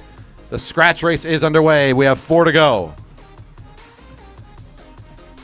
We saw Tomko get kind of beat on the game of acceleration during the scratch race. It was Lingwood that got the jump, and Tomko played the long game. They came back into it over the last 20 meters. It still felt like Lingwood was going to take it, and then Tomko, with such great power to finish it, kind of surprises at the line with a thrilling end. They're both in this field again. And I know Lingwood's going to try and figure out a way to beat the speedy junior. This opportunity for everybody to catch their breath again. I think that's kind of your clear top 2 in the group right as of right now. Renna Fuller's not going to wait for anything more, though. One of the younger juniors out there in this group. Renna Fuller doing a great job making the break, and now going to throw down before the bell's ringing. Starts to accelerate the field out of turn 2. Making it fast here on this lap. You got to give her props. She'll sit up above the blue line knowing that this is not necessarily going to be for the win, but it does kind of cause some movement, a little bit of energy being spent by the field. Positioning going to be important here. The jump's going to come from someone. It's going to be from Lingwood up top. Number 8 getting it rolling. Now you can see number 7 and number 3 lining up. That's Kelly Darlene. There's Rue Tomko. Not much response from the rest of the field. That acceleration a bit too much. Luther's trying to get back up there. She's found the lane in front of the rest of the field. Now the sprint is on. Darlene takes the front. Tomko's still on the wheel of Darlene. Lingwood has an opportunity to get back on the wheel of Tomko by starting this attack a little early. Gives a chance for her to position herself on the back of the lineup. We got 1 to go. 1 to go. Darlene's leading this track race out. She's looking for the attack to happen. She's going to pull out of the sprinter's lane. Tomko now at the front with Lingwood on the wheel. Darlene will slot back into the back spot. Tomko now forced to lead this thing. Lingwood says, I'm not letting you do that to me twice. Tomko from the front, still so powerful, though. Lingwood starting to lose a little bit of speed here. Tomko pushing those pedals, too powerful.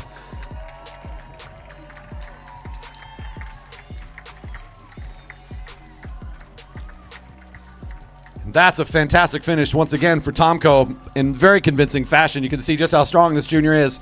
And great sportsmanship afterwards to get the quick high five from these 2 great athletes. Good to see them here throwing down like they are. Great competition. Tomko takes another. Coming to the line now, the Cat 3 men for their super sprint.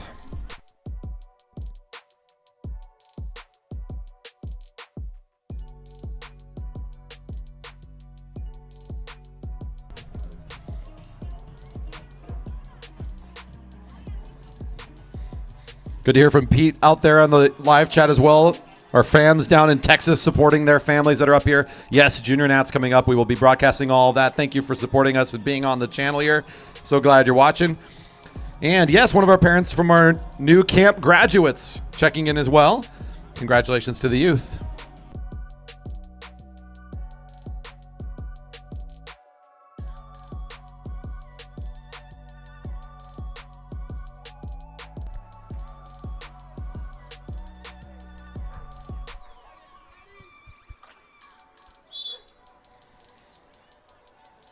Same race, same rules. There'll be a few less laps of elimination because this group's a little smaller. So we're going to get down to our top 8 a little quicker. Currently in the neutral.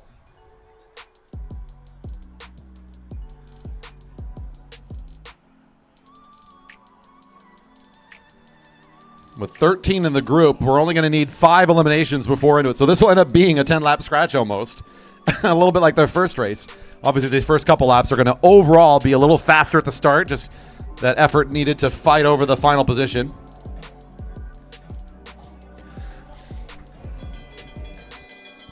And there's the whistle and the bell.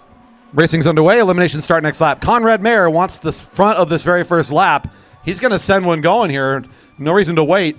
No extra points on the front of the field. But he's not messing around with the rest of these riders tonight.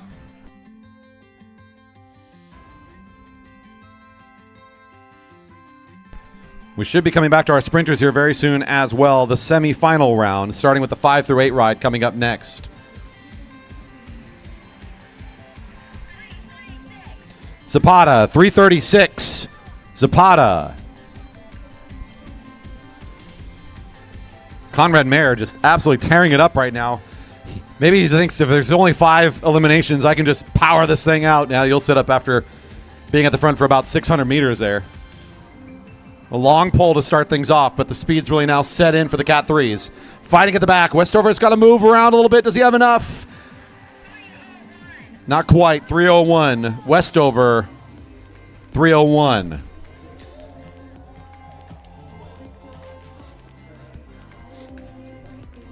What a beautiful evening here. We had been host to some great racing already. The laps have been fast and fun here tonight.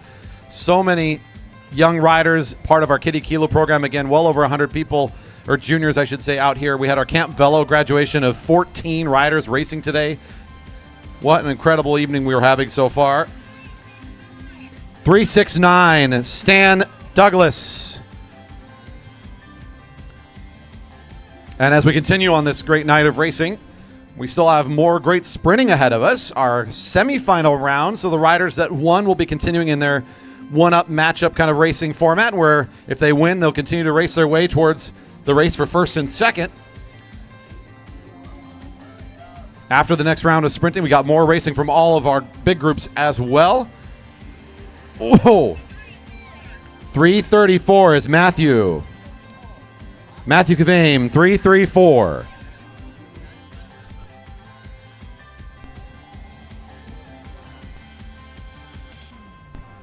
Last elimination. We got 9 in the field. Last elimination. Riders will be seeing 5 to go. We are transitioning in our scratch after this elimination. Your final rider to get pulled out. Couple riders in a tough spot. Ritter's looking around. He's got to do a little bit of work. May not be enough. 3, 2, 1 is Ritter. Ritter. Oh. That was a little bit tight in the middle of the group there. As Ritter tried to find a bit room forward, the front of the group didn't really need to accelerate much, so they weren't moving. And a little bit jammed up in the middle of the field, but everything works out okay. Ritter makes the exit. We've got our top 8. And with that, can I have the 5 through 8 riders? So I see Tim here. I need James, Ben, and Tomko. That's Oscar Plechi-Mariki of the Team Epic squad. Haven't seen this name in a while. Hasn't quite lined up to make it up here for a Friday night. We've had a few rainouts that I think have stopped him from being here, but Oscar's a great racer for the Team Epic's crew, and he's going to make an early attack and actually encourage his teammate to join him. It looks like Hampson's going to get off the front now with him. So now the duo of Oscar and Jack at 3 to go, starting to try to pull away from the rest of the field. Peter Snowblom, 341, is on the front for the group. There's Ryder Carlson. Now at the front as Snowblom peels away. He's not going to do the work, though. He's going to pull up, letting the two from Team Epic start to pull away. He's thinking, I don't need to go catch those guys. I'd love to see them win. And without the help, Snowblom's above the blue line, and so is the rest of the field. Your two leaders, they're going to get a great advantage here as the field position is very weak right now. They are just letting this one roll. 2 to go. This is working out very well for these two young riders. 2 to go. Now here comes Conrad. Overall, I've seen one of the strongest racers in this field is number 305, the rider on the front of the group. If he can put this together, maybe over the next lap, they can kind of close this thing back down again. As long as Conrad's doing the work, there's Ryder Carlson on his wheel saying, sure, yeah, we can go fast. I'm just not going to lead the lap. And here's your bell. 1 to go. Team Epic's got a great duo off the front. Mayer getting the bell with the rest of the field in pursuit. Up next, the 5 through 8 ride is all checked in, ready to start our semifinal round for the sprints. Mayer trying to close this gap down. It just won't quite get there. Now here comes the jump from Ryder Carlson, who's been kind of selfish, not going to do the work. He knows his teammates are up there. Why would he? He makes the jump, and now finally we get the finish here between Jack, Oscar, and Ryder. Not happy with his teammate coming out of the sprinter's lane there, which is fair. Gave him a little bit of a look. That'll be part of the team debrief following that race.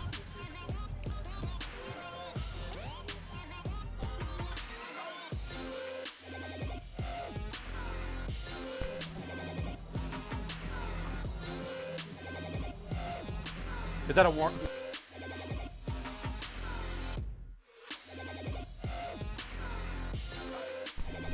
Official warning is going to be thrown the way of Oscar for coming up out of the sprinter's lane. That'll be a warning to number 315.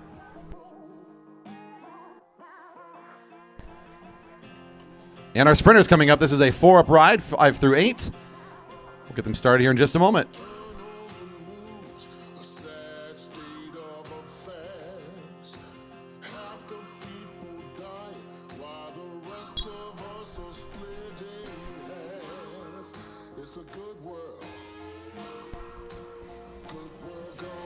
One chance to sort out 5th through 8 in the Sprint Invitational today. These 4 riders, James Campbell-Harris and his teammate Daniel Tomko are out there. That's in position 1 and position 3. We've got Ben Flom in the 2nd position right now, and in the back of the group is Tim Luther.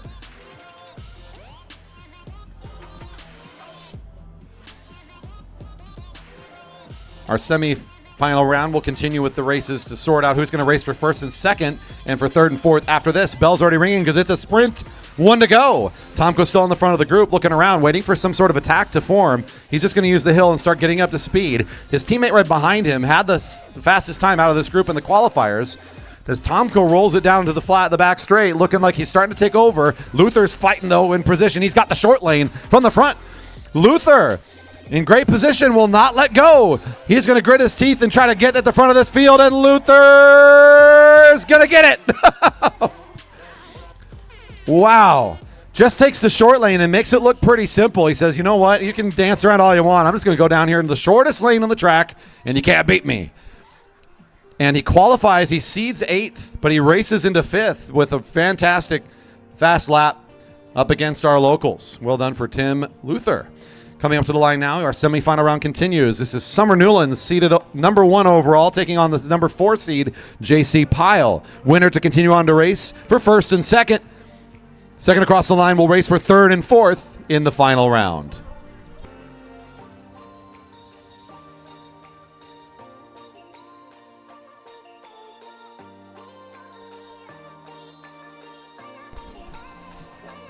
Whistle sounding for our 2 laps.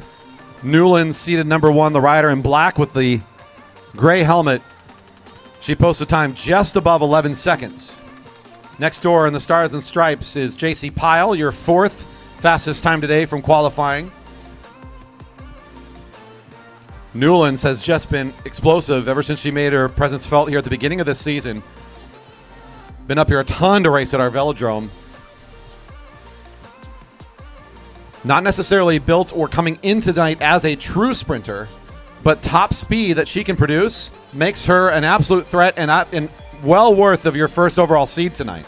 At 1 to go, looking like she might start things up down the sprinter's lane. Pile matching suit now, just able to match the overall speed, and will set into position 2, both riders in the sprinter's lane. Some advantage here should be given to the rider in second if he can find the speed and hold on, but he's already starting to lose it. Newlands, this has a little bit too much kick, and that's going to kick Pyle out of this one.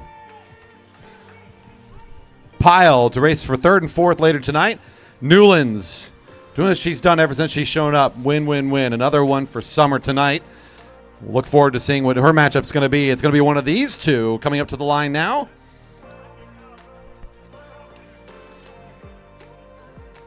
Takagi will take position number 1, your rider in blue. It's the Shark in position 2, McLaughlin.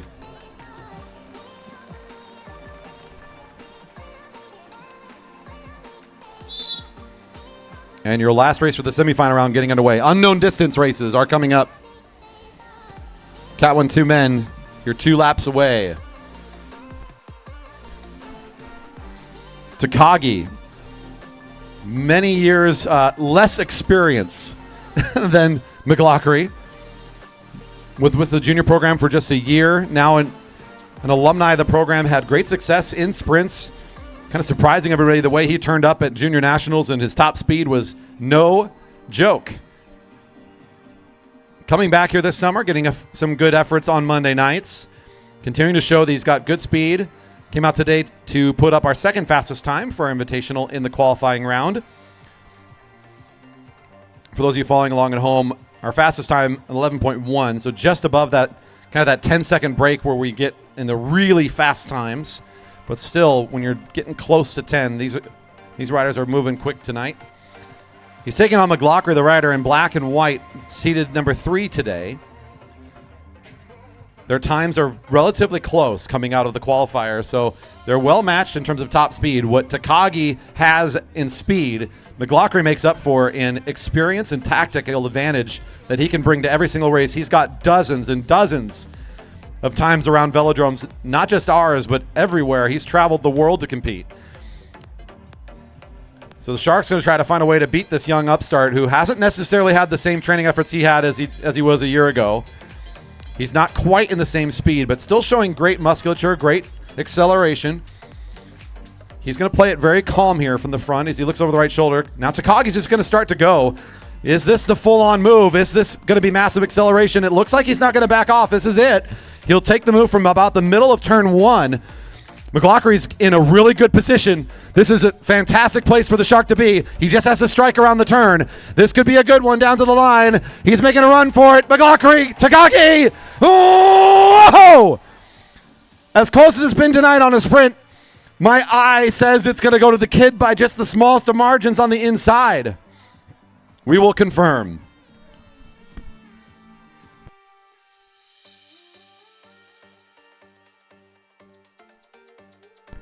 I believe the request was if we could lower and remove tents for visibility across the track now that the sun is down. That would be appreciated. If our tent maintaining folks could lower and help out with that on the infield, let's make that happen for sightlines for the officials. Thank you. Your Cat 1 2 men now come up to the rail for their unknown distance.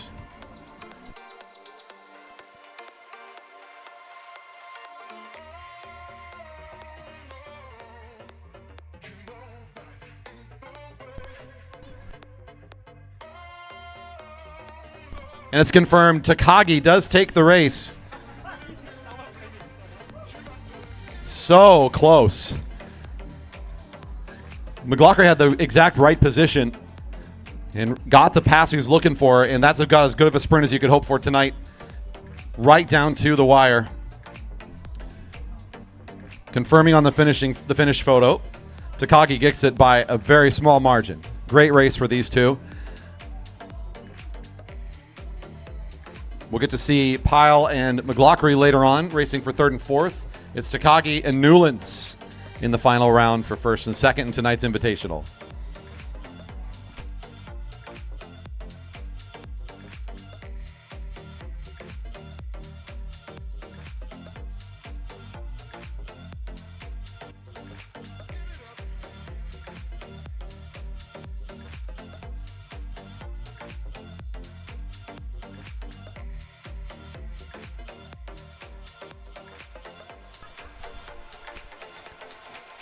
Warning issued to 128 Harrison Devine for delay of program. That got some responses.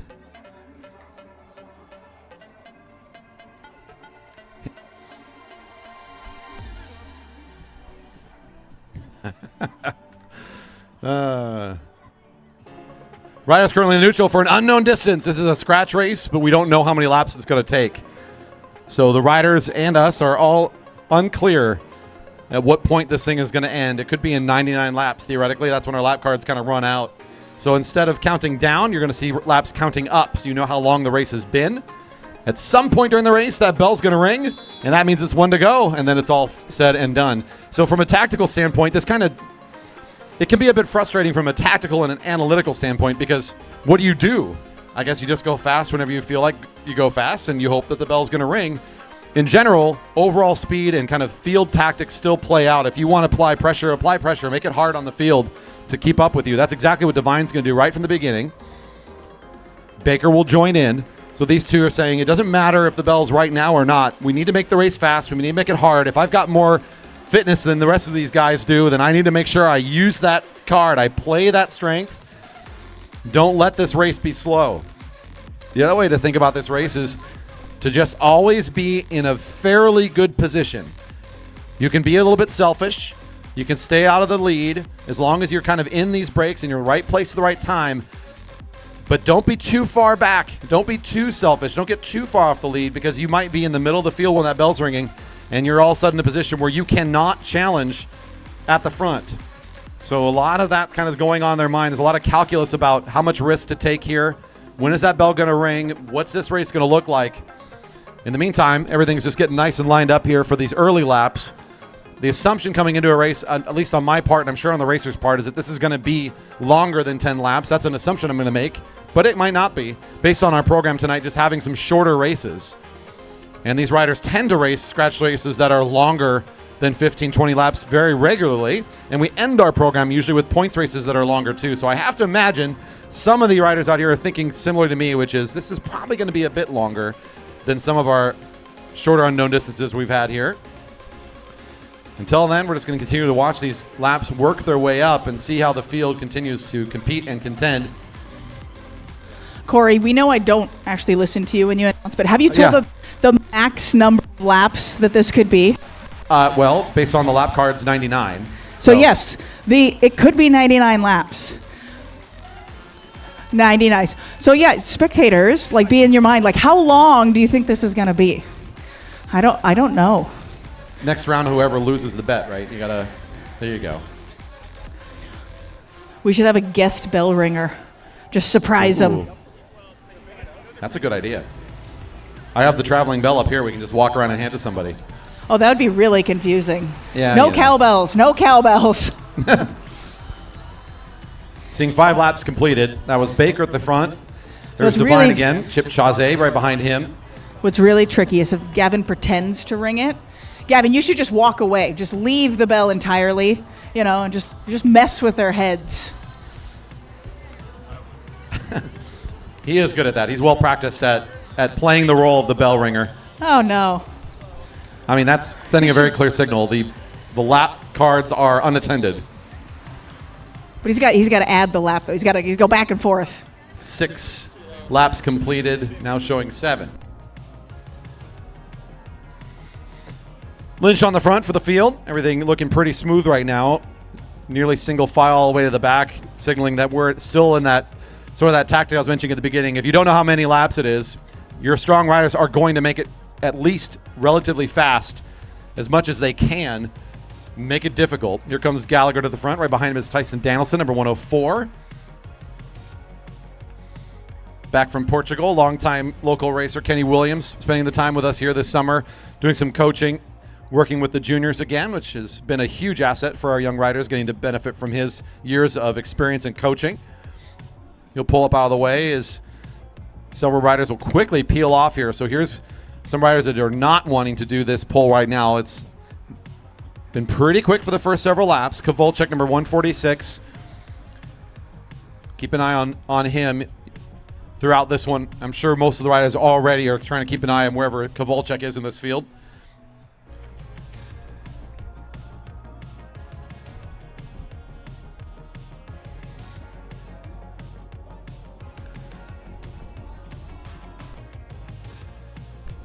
If you're still out there enjoying the live stream, thanks for being a part of our live audience. If you didn't already hit subscribe and thumbs up, thank you for taking the time to do that right now. We're nearing 4,000 subscribers for our channel as we continue to try to grow and improve our ability to reach the global audience. Your support and subscribe means a lot to us. If you're here in the Velodrome, don't forget you can still support us tuning into the live stream and giving us those supports. That would be very helpful. You hit the subscribe button. It's an easy thing to do. Just open up your app to YouTube, search for the JB Velodrome, and find the channel there. Watch the live stream that's going on right now. If you're subscribed, you can also participate in the live chat. It's a great way to ask questions or throw out some positivity, a shout out to a racer. We love to see it.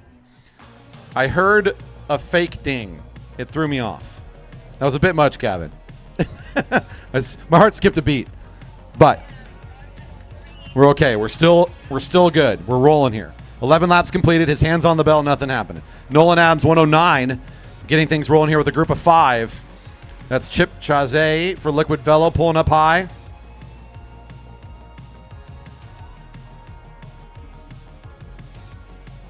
Two riders kind of pulling off quickly, as I mentioned them, leaving a group of 3 at the front. It looks to be Darlene, Baker, and Divine. 13 laps completed, all lined up. Got a little bit of a gap here to Gallagher and the rest of the field, but they're starting to close this back down again. And this field of 20-some riders is really starting to not look like itself anymore. It's starting to kind of show a little bit of wear and tear here.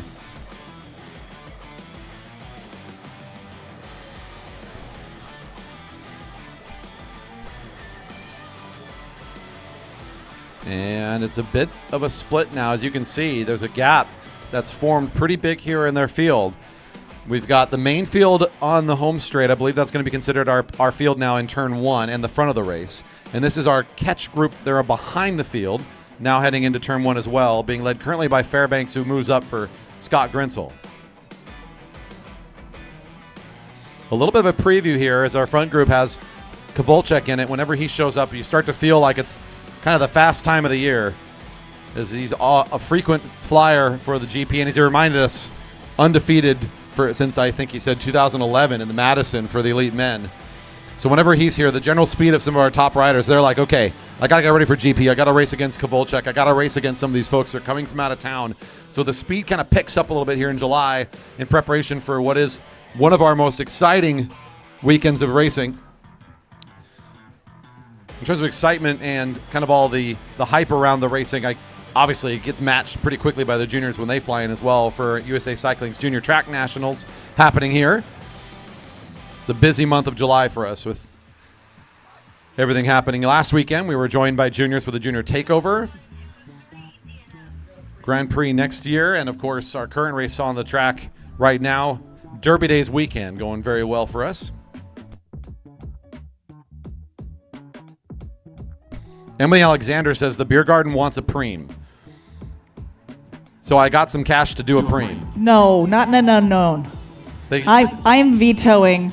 Okay. That is way too confusing. Okay. That is way too confusing to put a bell in an unknown. No. The president and the program director are arguing, everybody. Mom and dad are fighting. Absolutely not. Mom and dad are fighting. No. I don't know what to do. No. I mean, the donations already have come in, so it'll go to some racer at some point, okay? Maybe just not now. If they're forewarned at the rail, but that would be way too confusing without an announcement. Okay, I'm giving it to my own field then. There we go. The Open Women just got a donation. How's that? Gavin had his hand on the bell again at 18, but continuing just to psych them out. Your field got a little bit bigger here. It looked like the catching group over the last couple laps, a couple of riders getting their way back up into this field. So despite some pretty quick first laps, it's sort of a bit more of a medium tempo right now, allowing some of the stragglers back into the group, and our field's grown in size. Unknown distance continuing to roll here. 19 laps completed, and Gavin's disappeared again. Where's all our photographers? This is what they say. The mountain is out. It is Oh, wow. beautiful. It was in the over in shadows corner before. 1, 2. Woo. Yeah, it's gorgeous. For all of our viewers out there, if you're, I don't know, out there in Texas, do you got any mountains like that right next door? Like, that's pretty sweet. We got a good view here. Don't worry, I was born in the Midwest, I know. I remember driving Highway 20 when I was like 12 years old, and I kept looking out the window and like my mind was blown every mile.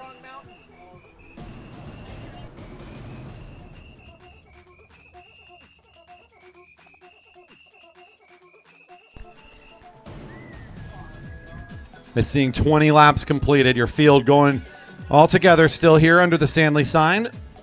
Lots of quick rotations, your group holding it together for the moment. Kind of expecting maybe a little bit more of an attack or acceleration here in the next couple of laps. It's been a little bit in the middle for a while here. But again, no sign from your bell ringer that this is the end of the race. No surprise, I talked about it at the beginning. This is going to be a longer race. We kind of expected it to be. It's already over 20 laps. This is not a grueling distance for this field. In fact, just a few weeks back, we saw them race a 40 lap, so I didn't say everyone in the field, Alex Siegel.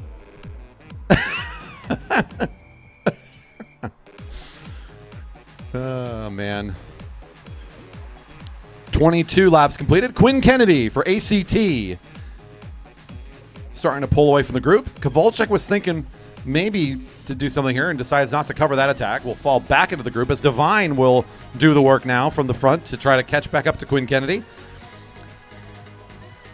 Kennedy got here into this Cat 1-2 field on the back of being very powerful from the front of the field, just like this. This field is not having any of it. They're going to catch pretty quickly here and shut down the move as Devine gets things started. And the rest of the field follow in suit.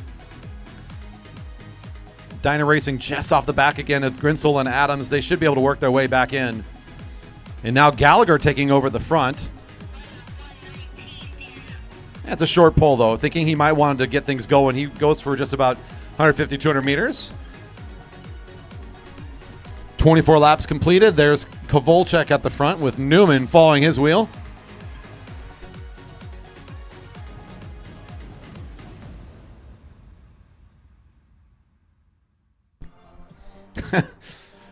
Yeah, I knew there were no mountains like that around in Texas. That's why I said it, because I'm proud of our mountains, darn it. That's funny, though, on the live chat, coming in to say the only elevation are interstate junctions. Yep, that's about right.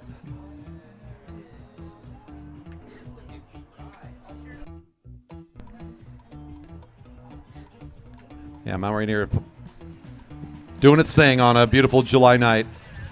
This group continuing to look pretty consistent at this stage. Nothing really aggressive from the front. We saw the attack from Kennedy, sort of the last big move that we saw from this group. Other than that, it's been relatively rotating around riders. Anything from a 200 meter or less pole. Maybe feeling like it's going a little too slow, or maybe it's a bit too tired here in the group. This is a good time for Gallagher to try and reaccelerate one more time. Gavin leaning in this time, does not ring the bell at 26 laps completed. Gallagher sits up. A little bit of movement there in turn one as Malikian and Gallagher getting a little overlapped there for a second, but everything okay. Down to the back straight. That's going to be Andy Lynch, Nolan Adams. Baker thinks twice of it. Decides not to be that close to the front. He'll back off the pace line a little bit, go back about 3 or 4 wheels, and this is going to fizzle away too. 27 laps completed. Another good fake out from Gavin and no bell.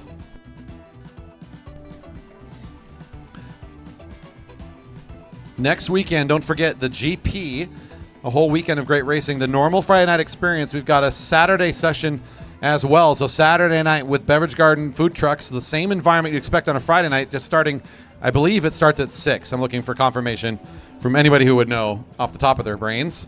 But a beautiful weekend here today. If you're enjoying yourself, don't forget the fastest racing of our entire season is next week. Friday and Saturday nights both promise to be very fast and very fun. We got full fields for the elite men already practically filled up. There's a couple of spots left in some of our endurance events.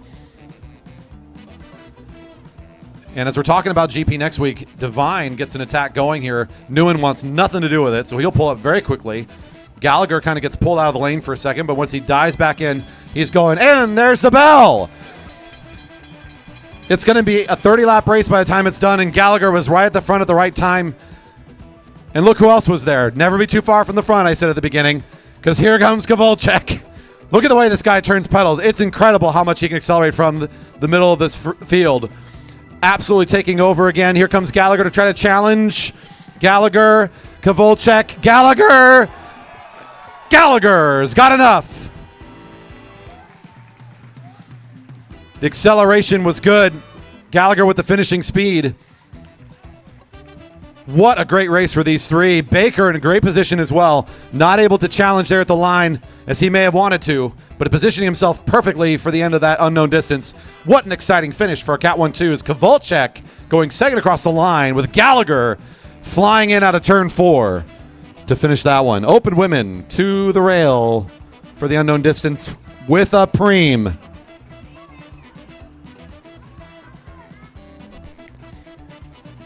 It's $20. As all preems are, this bell means preem.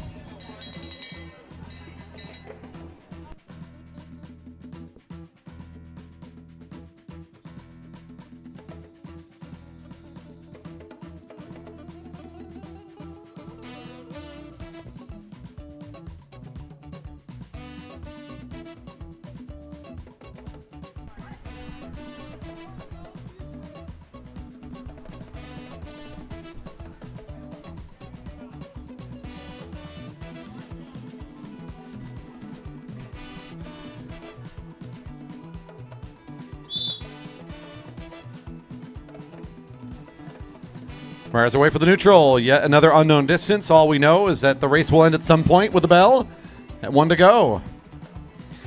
On deck, Cat 3 men for their unknown distance, followed by the final round for the sprints. And that'll be actually kind of closing out our program. We still got a little bit of got some good sunlight here still kind of pouring over after the sun dipped down below the horizon. Still getting a nice bit of beautiful setting here. Again, what a beautiful day this has ended up to be. A great weekend for Derby days. Hopefully many of us here will have a chance to enjoy the festivities tomorrow. The drone show, the parades, and of course all of the great sort of fair fun, the rides, the food, all the good stuff. So that's going to be a great weekend for all of us here in Redmond. Looking forward to it. Your group right now in the neutral. We'll get started at turn 4, and then again we'll be counting up laps for this unknown distance. Open women get the whistle on their first lap. Barna getting it started quick.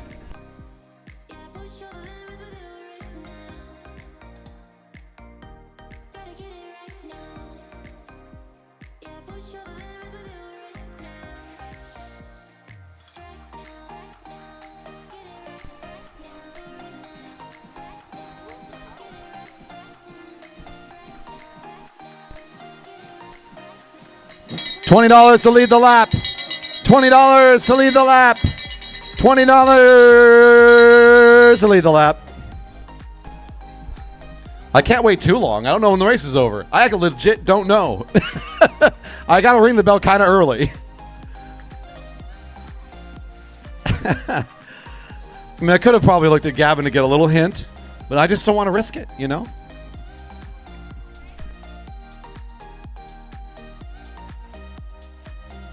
The sprint on for the 20. It's going to be from the front, Renna Fuller.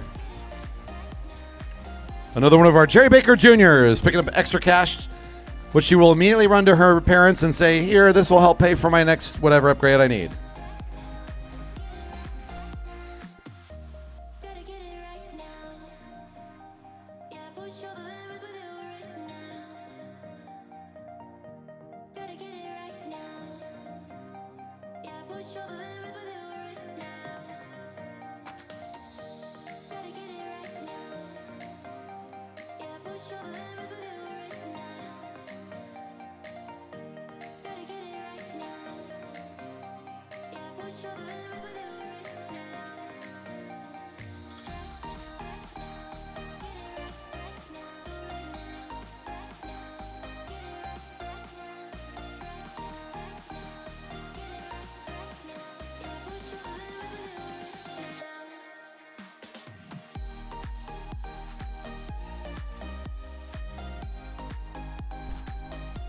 All right, our race continuing on here. A few riders off the pace after 4 laps completed. Currently being led by Rutomko. There's Lingwood. The Texas crew cheering on for Morgan, number 23. All the way from Sugar Land, Texas. The Alkek Velodrome, home to a lot of great competitors, and we saw a cohort of them make their way up for Junior Nationals a year ago. This field well supported by the local Jerry Baker Jr. race team. Lots of young competitors that are here as part of that team, which is now over 50 athletes strong.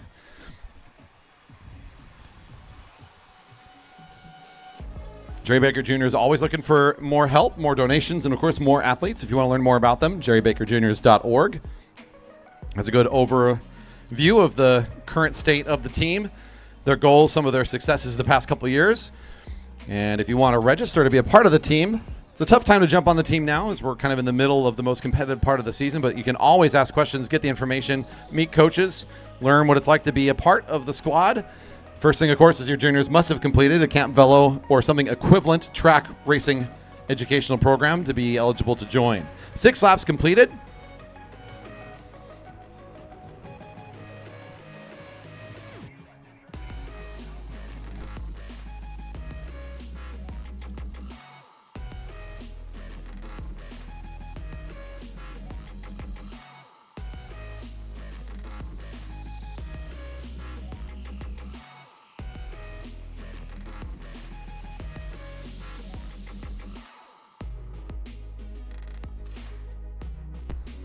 All lined up here at 7 to go. There's Hillary Luther at the front. Julia Barner right behind will now take over for just a moment. She'll pull up quickly. It's Darlene, number 7, who takes over the front once again. We saw 7 make it into the front of that super sprint up against what was Tomko and Lingwood again racing for the finish. So we know who our favorites are. Number 3 and number 8 have gone back and forth. Close finish in the first race. It was a little bit less close in that second attempt as Tomko pulling away a little bit more dominantly in the second one, but we'll see here in this third race. Once again, if we can watch how number 8 and number 3 compete. Number 7 was right up there, so we know that Darlene's got some good speed here tonight as well to compete and challenge. As we find ourselves through the first several laps, it's Tomko leading the triangle formation now as everybody's kind of behind that current rider above the blue line when Edwards casually takes over the sprinter's lane.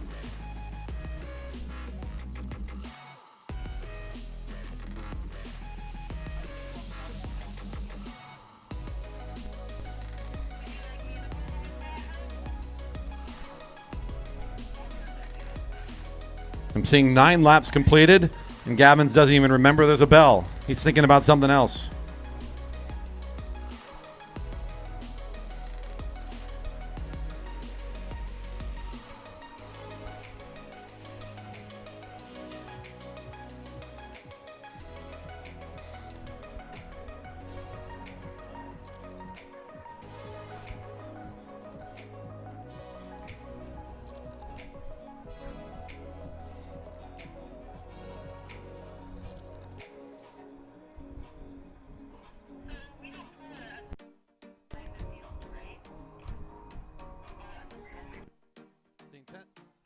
Seeing 10 laps completed, there's Rutomko coming to the front.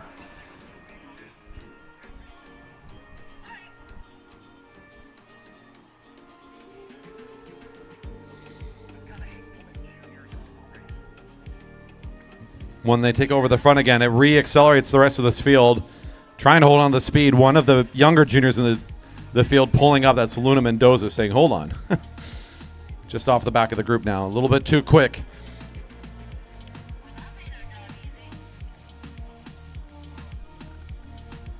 With 11 laps completed, Sarah Lynch, number 15 at the front.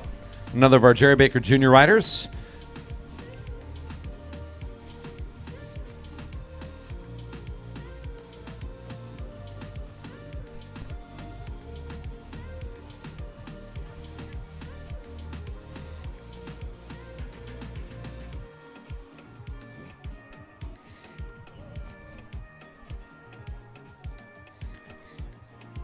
Group well grouped up here between turns 3 and 4. The field in close proximity.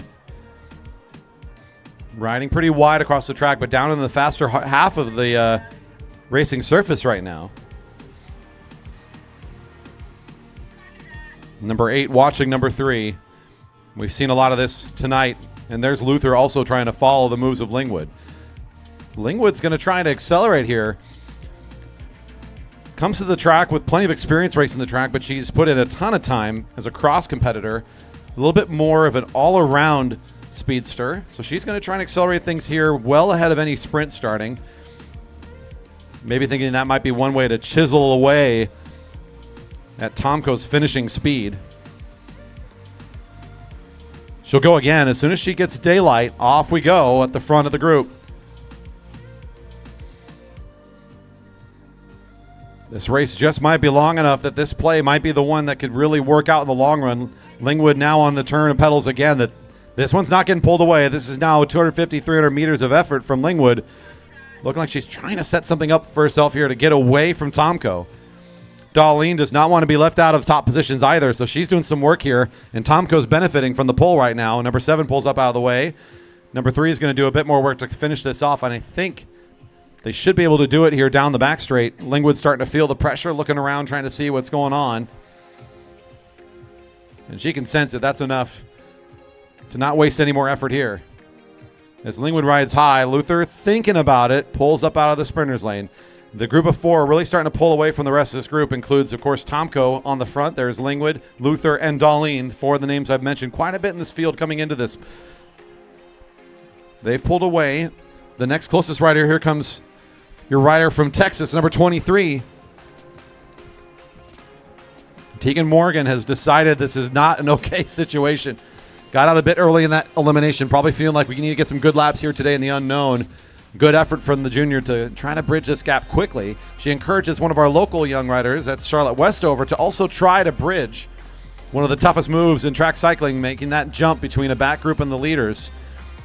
And they're just about there. Now seeing 16 laps completed, and Gavin is trying to hide. And Westover, I think, is just about to get into contact. She makes it up here. Edwards, the next rider, trying to find a bit more speed to get up here to the front. The tough bridge to cross.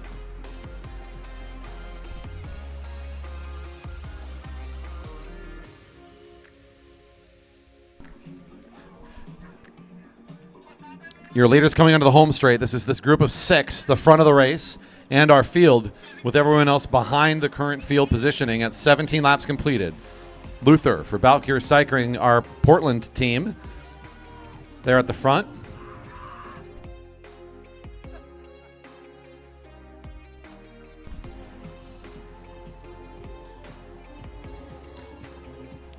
Lingwood for Team S&M at the front. Another Portland area athlete. A product of the Seattle area and grew up racing here at our velodrome.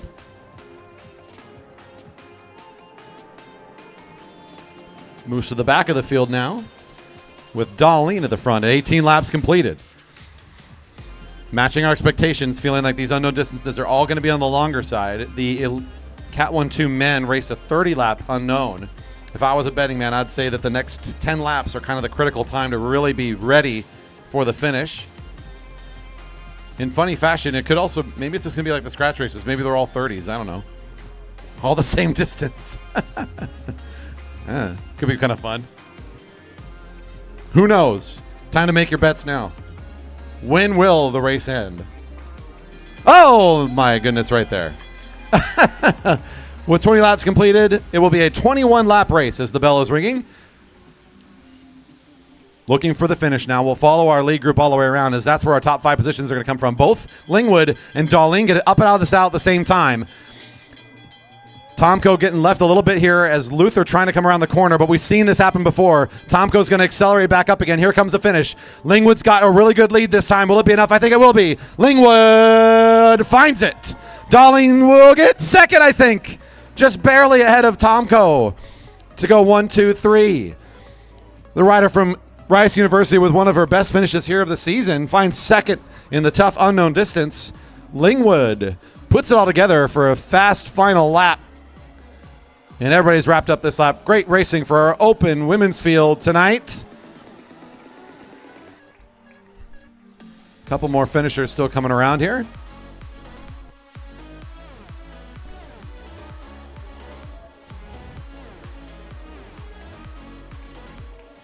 Nicely done for everybody here this evening. Our open women, great registration numbers and great racing as a result. Well done this evening. And Cat 3s to the rail.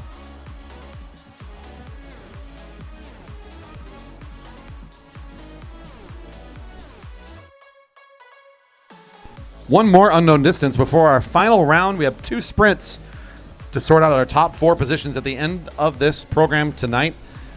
Our last unknown distance and our last mass start event of the evening coming up to the rail for the Cat 3 men.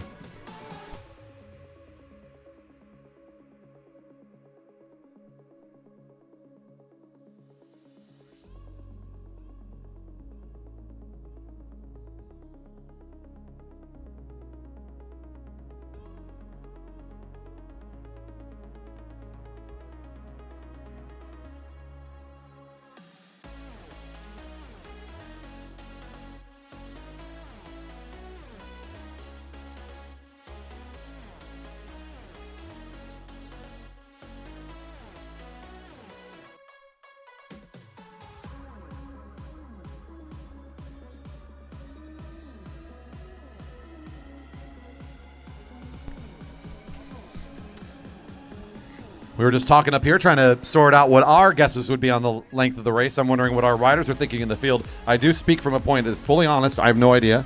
I don't have any of that information. Based on our previous 2 races, we had one for 30, we had one for 21. We already know that they're probably going to be racing a longer one.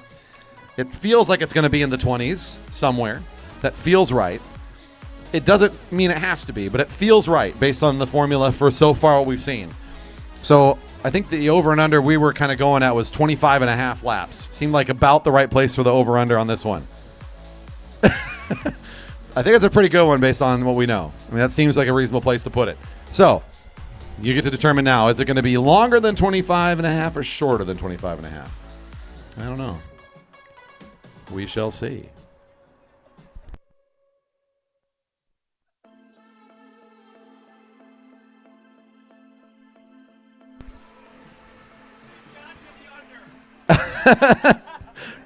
Ritter's willing to pay for the under. It's not even a bet. I think he's willing to change the odds.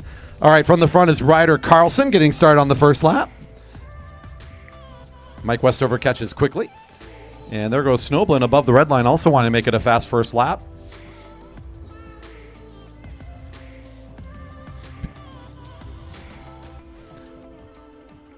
Beautiful shot of the light rail there going as the riders are going through the first 2, or the turns 3 and 4 there.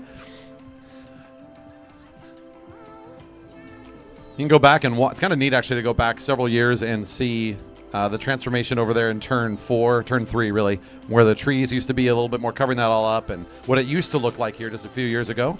And now to be in this position where you've got the village station right over there and the train going by, and we're just, I don't know how many months or years off until the connection to Seattle is complete, but whenever that happens, all the way over, it's going to be pretty sweet. We're all voting for Sound Transit to get that done as soon as possible, I know.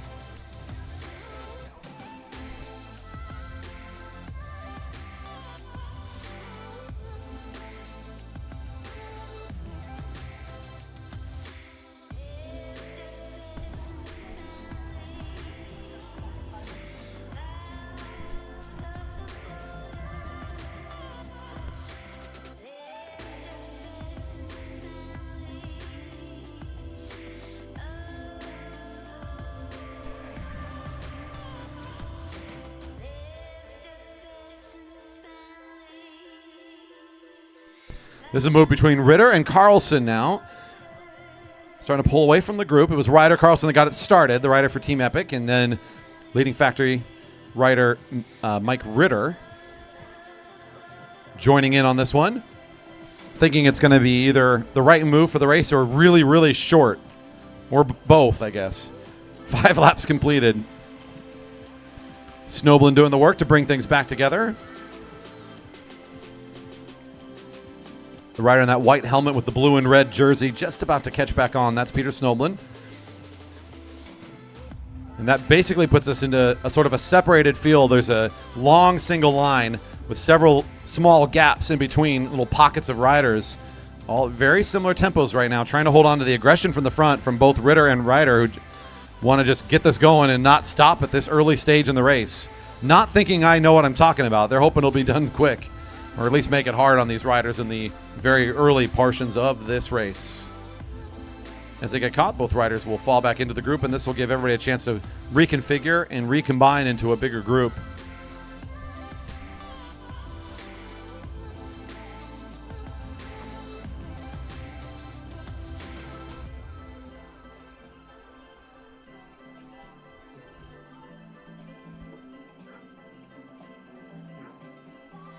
Seven laps completed.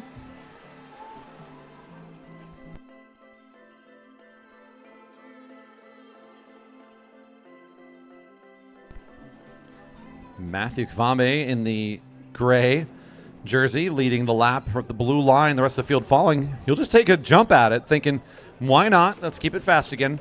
We keep talking about this is going to be a longer unknown distance, but it doesn't mean you can't make it fast at the beginning. So off we go again, trying to take another effort. Matthew off the front. The rest of the field does start to respond. Gavin's response was to hide again, so definitely no bell.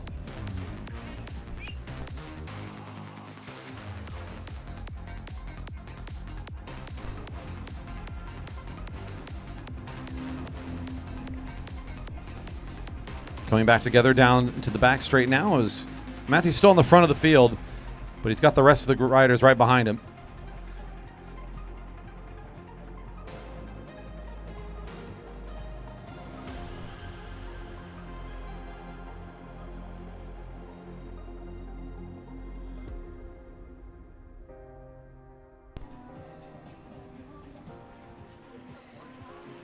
Still following number 334 around here as Matthew will stay at the front. The rest of the field's okay, not contesting that position right now.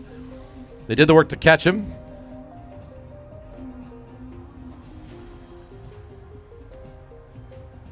A little push from Westover down the sprinter's lane, but nothing of it. Just kind of re-establishing position at the front in the short lane.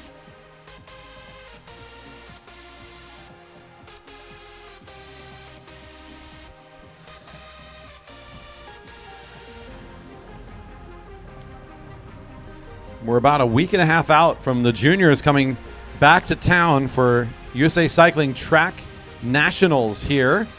That's right. Junior Track Nats are going to be hosted once again at our velodrome.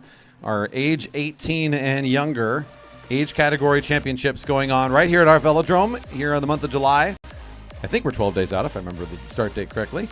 And that means it's going to be fast and fun here at the velodrome all month long, and we cannot wait to celebrate with the young champions that are going to be making their way here to Redmond, Washington for our second year in a row hosting. You can catch all of the action on our YouTube if you're not able to make it here in person for some of that racing. And, of course, if you're the families at home to cheer on your juniors, you can count on us to bring as much of the racing as we can to you via our YouTube.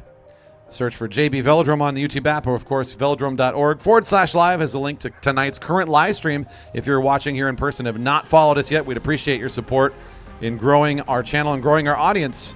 We're nearing 4,000 subscribers, and every one of you helps grow this program even more. Thank you so much. 12 laps completed, and there goes Ryder Carlson.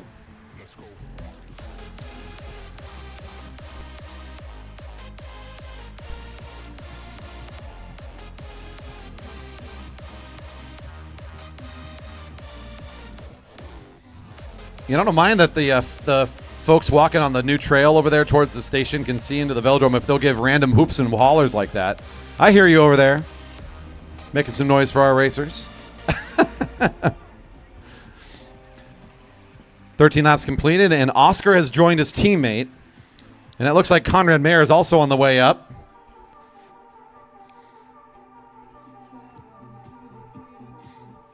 This group of 3 separating themselves from the field. I think what's going to happen here is the speedy Cat 3 men from the field are just going to do the work they need to catch back up again.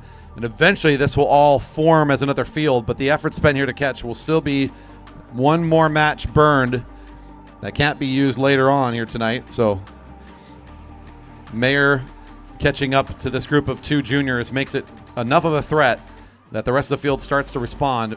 Here's Peter Snoblin now. He's the 3rd rider in that lead group with the white helmet. Francisco Sabata had a bit tough time closing the gap, so Matt Beers, the rider in black, will be the next one to make the bridge up to the leaders.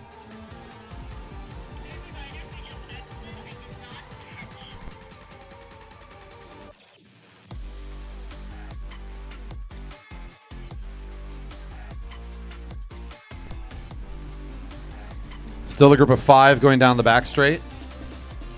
Bit of a gap here to the rest of the field. I believe that's one of our riders from Team Epic at the front of the chasing group. Now Westover, the rider in green.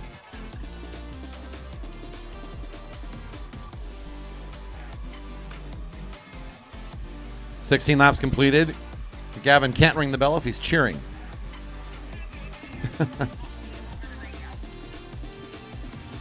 Westover pulls up and out of the sprinter's lane. The rest of the field looking around each other, trying to say who's going to catch. It is 6 in the back, 5 in the front. So your bigger group trying to make up some lost ground here. Ritter will be the next one to go. Otis Hatfield following right behind him. They will make the bridge very quickly. That gap has shrunk significantly over the last several laps. 17 laps completed, and Gavin's still putting his hands together. Can't hold the bell. The race continues. We're getting close. I started off by saying the over-under was 25 and a half. Still got quite a few more laps to get to that point.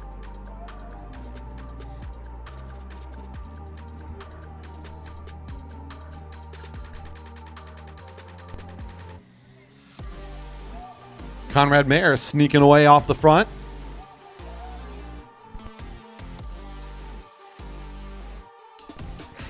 "18 laps completed, and Mayer driving here at the front. Some movement here in the group. Not wanting Mayer to be left alone here at the front. Team Epic closes the distance quickly as Jack Hampson is the first to get there.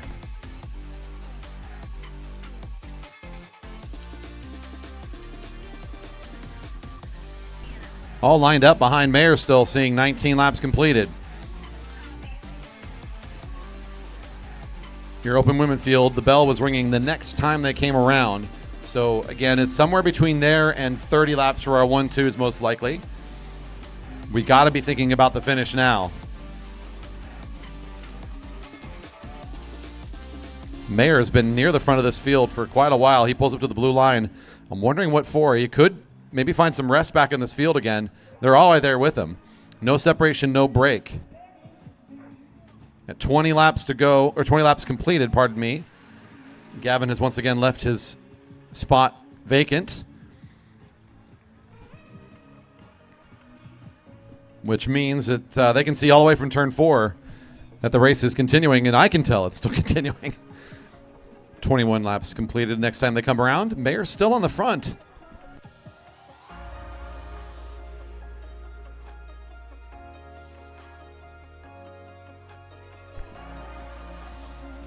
And continuing to do his best impersonation of the train engineer, leading the thing around.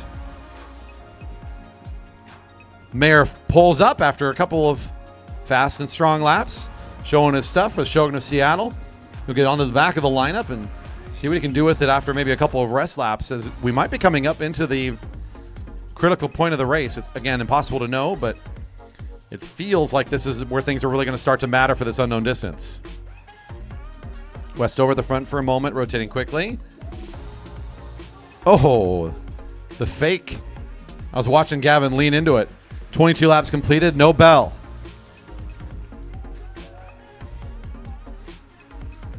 Everybody at the blue line, just a couple riders down low, including Matt Beers, who starts to position himself to the front. The long way around for one of our riders from Epic. I think that's rider Carlson.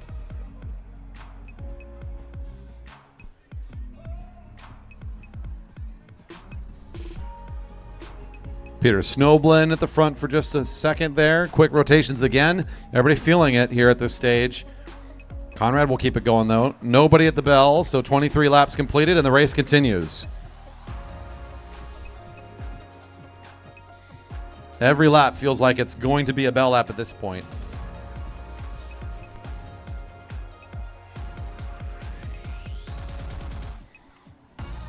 It could still be the under, folks. It could still be the under.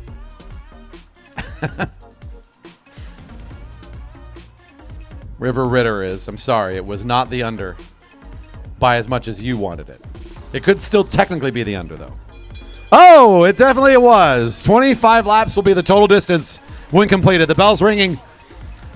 24 laps completed. The bell rings. 25 will be the final lap count. And here we go. Down the back straight, Mayer still has the power to lead this thing out. Here comes the counter effort from some of our sprinters from Team Epic. Trying to get in position and challenge all the way around the corner. Here it comes. Mayer's going to have a hard time, I think, as it looks like Portland's going to take this one as well. Ryder Carlson in great position finishes that one off in style. Jack Hampson, his teammate, was following him there. Conrad Mayer will be third over the line in that unofficial call. Great race for the Cat 3s.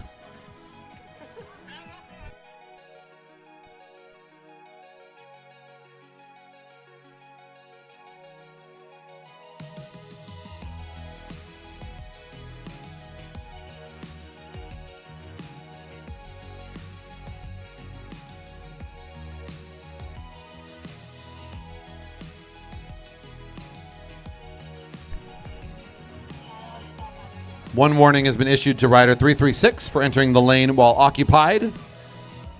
Warning for the officials to 336 Zapata for entering the sprinter's lane while occupied in the final sprint. For these two quick sprints, we're going to do our nightly Derby Days Omnium. We have special Derby Days jerseys for our nightly Omnium, and then we're going to do our season overall Omnium as well.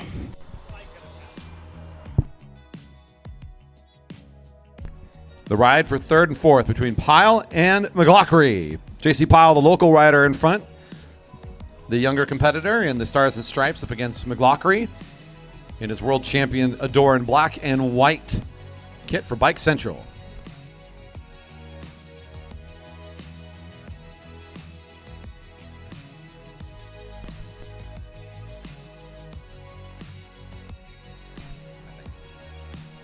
Down the back straight, Pyle keeping it moving moderately quickly, I should say. Both riders know that they've got a ways to go before the sprint gets started. Into turn 3, Pyle goes all the way down the sprinter's lane. McLaughlin kind of navigating up and down on the track a little bit behind him. This keeps it simple for Pyle. If he's in the sprinter's lane, he has the short lane already in control. He's just got to look over his right shoulder for now.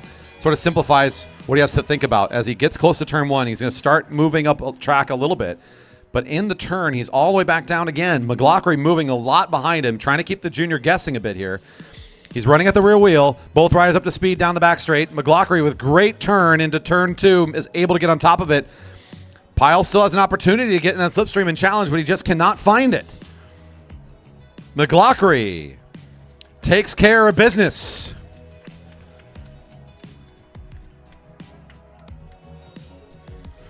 And your race for first and second, our final race of the evening. Just about ready to have Takagi and Newlands going this head-to-head. This should be a fun one. Your seeded number 1 and 2 riders from today's Flying 200.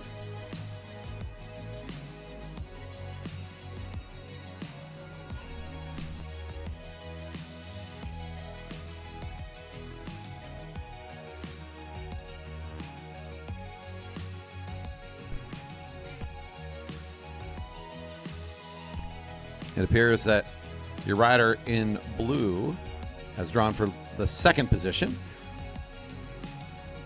That's going to be Gabriel Takagi in position 2. In position 1, Summer Newlands, the rider in black with the silver and white helmet.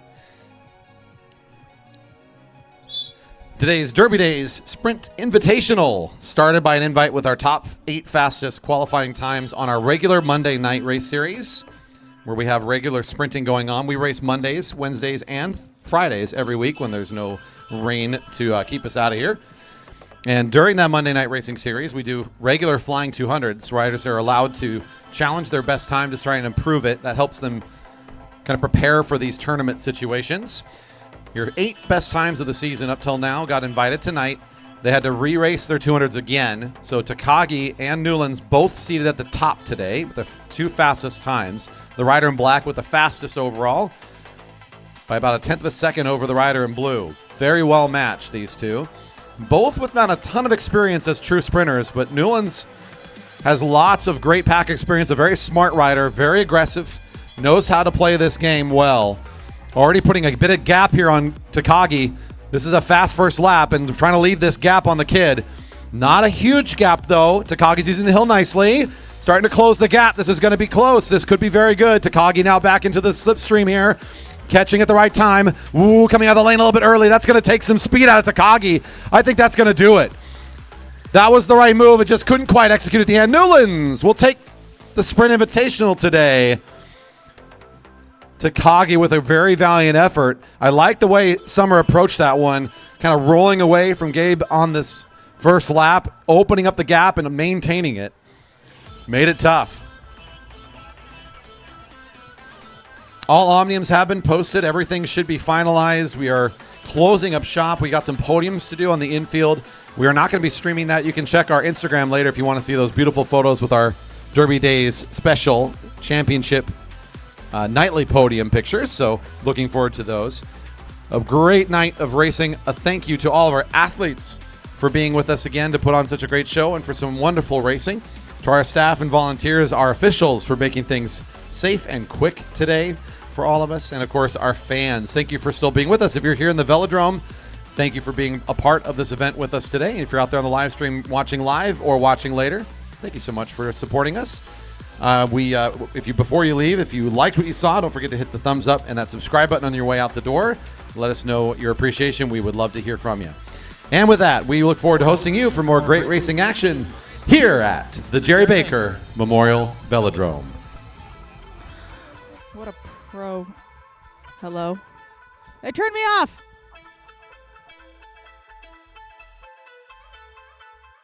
Hello, hello, hello. Hello, hello. Hello.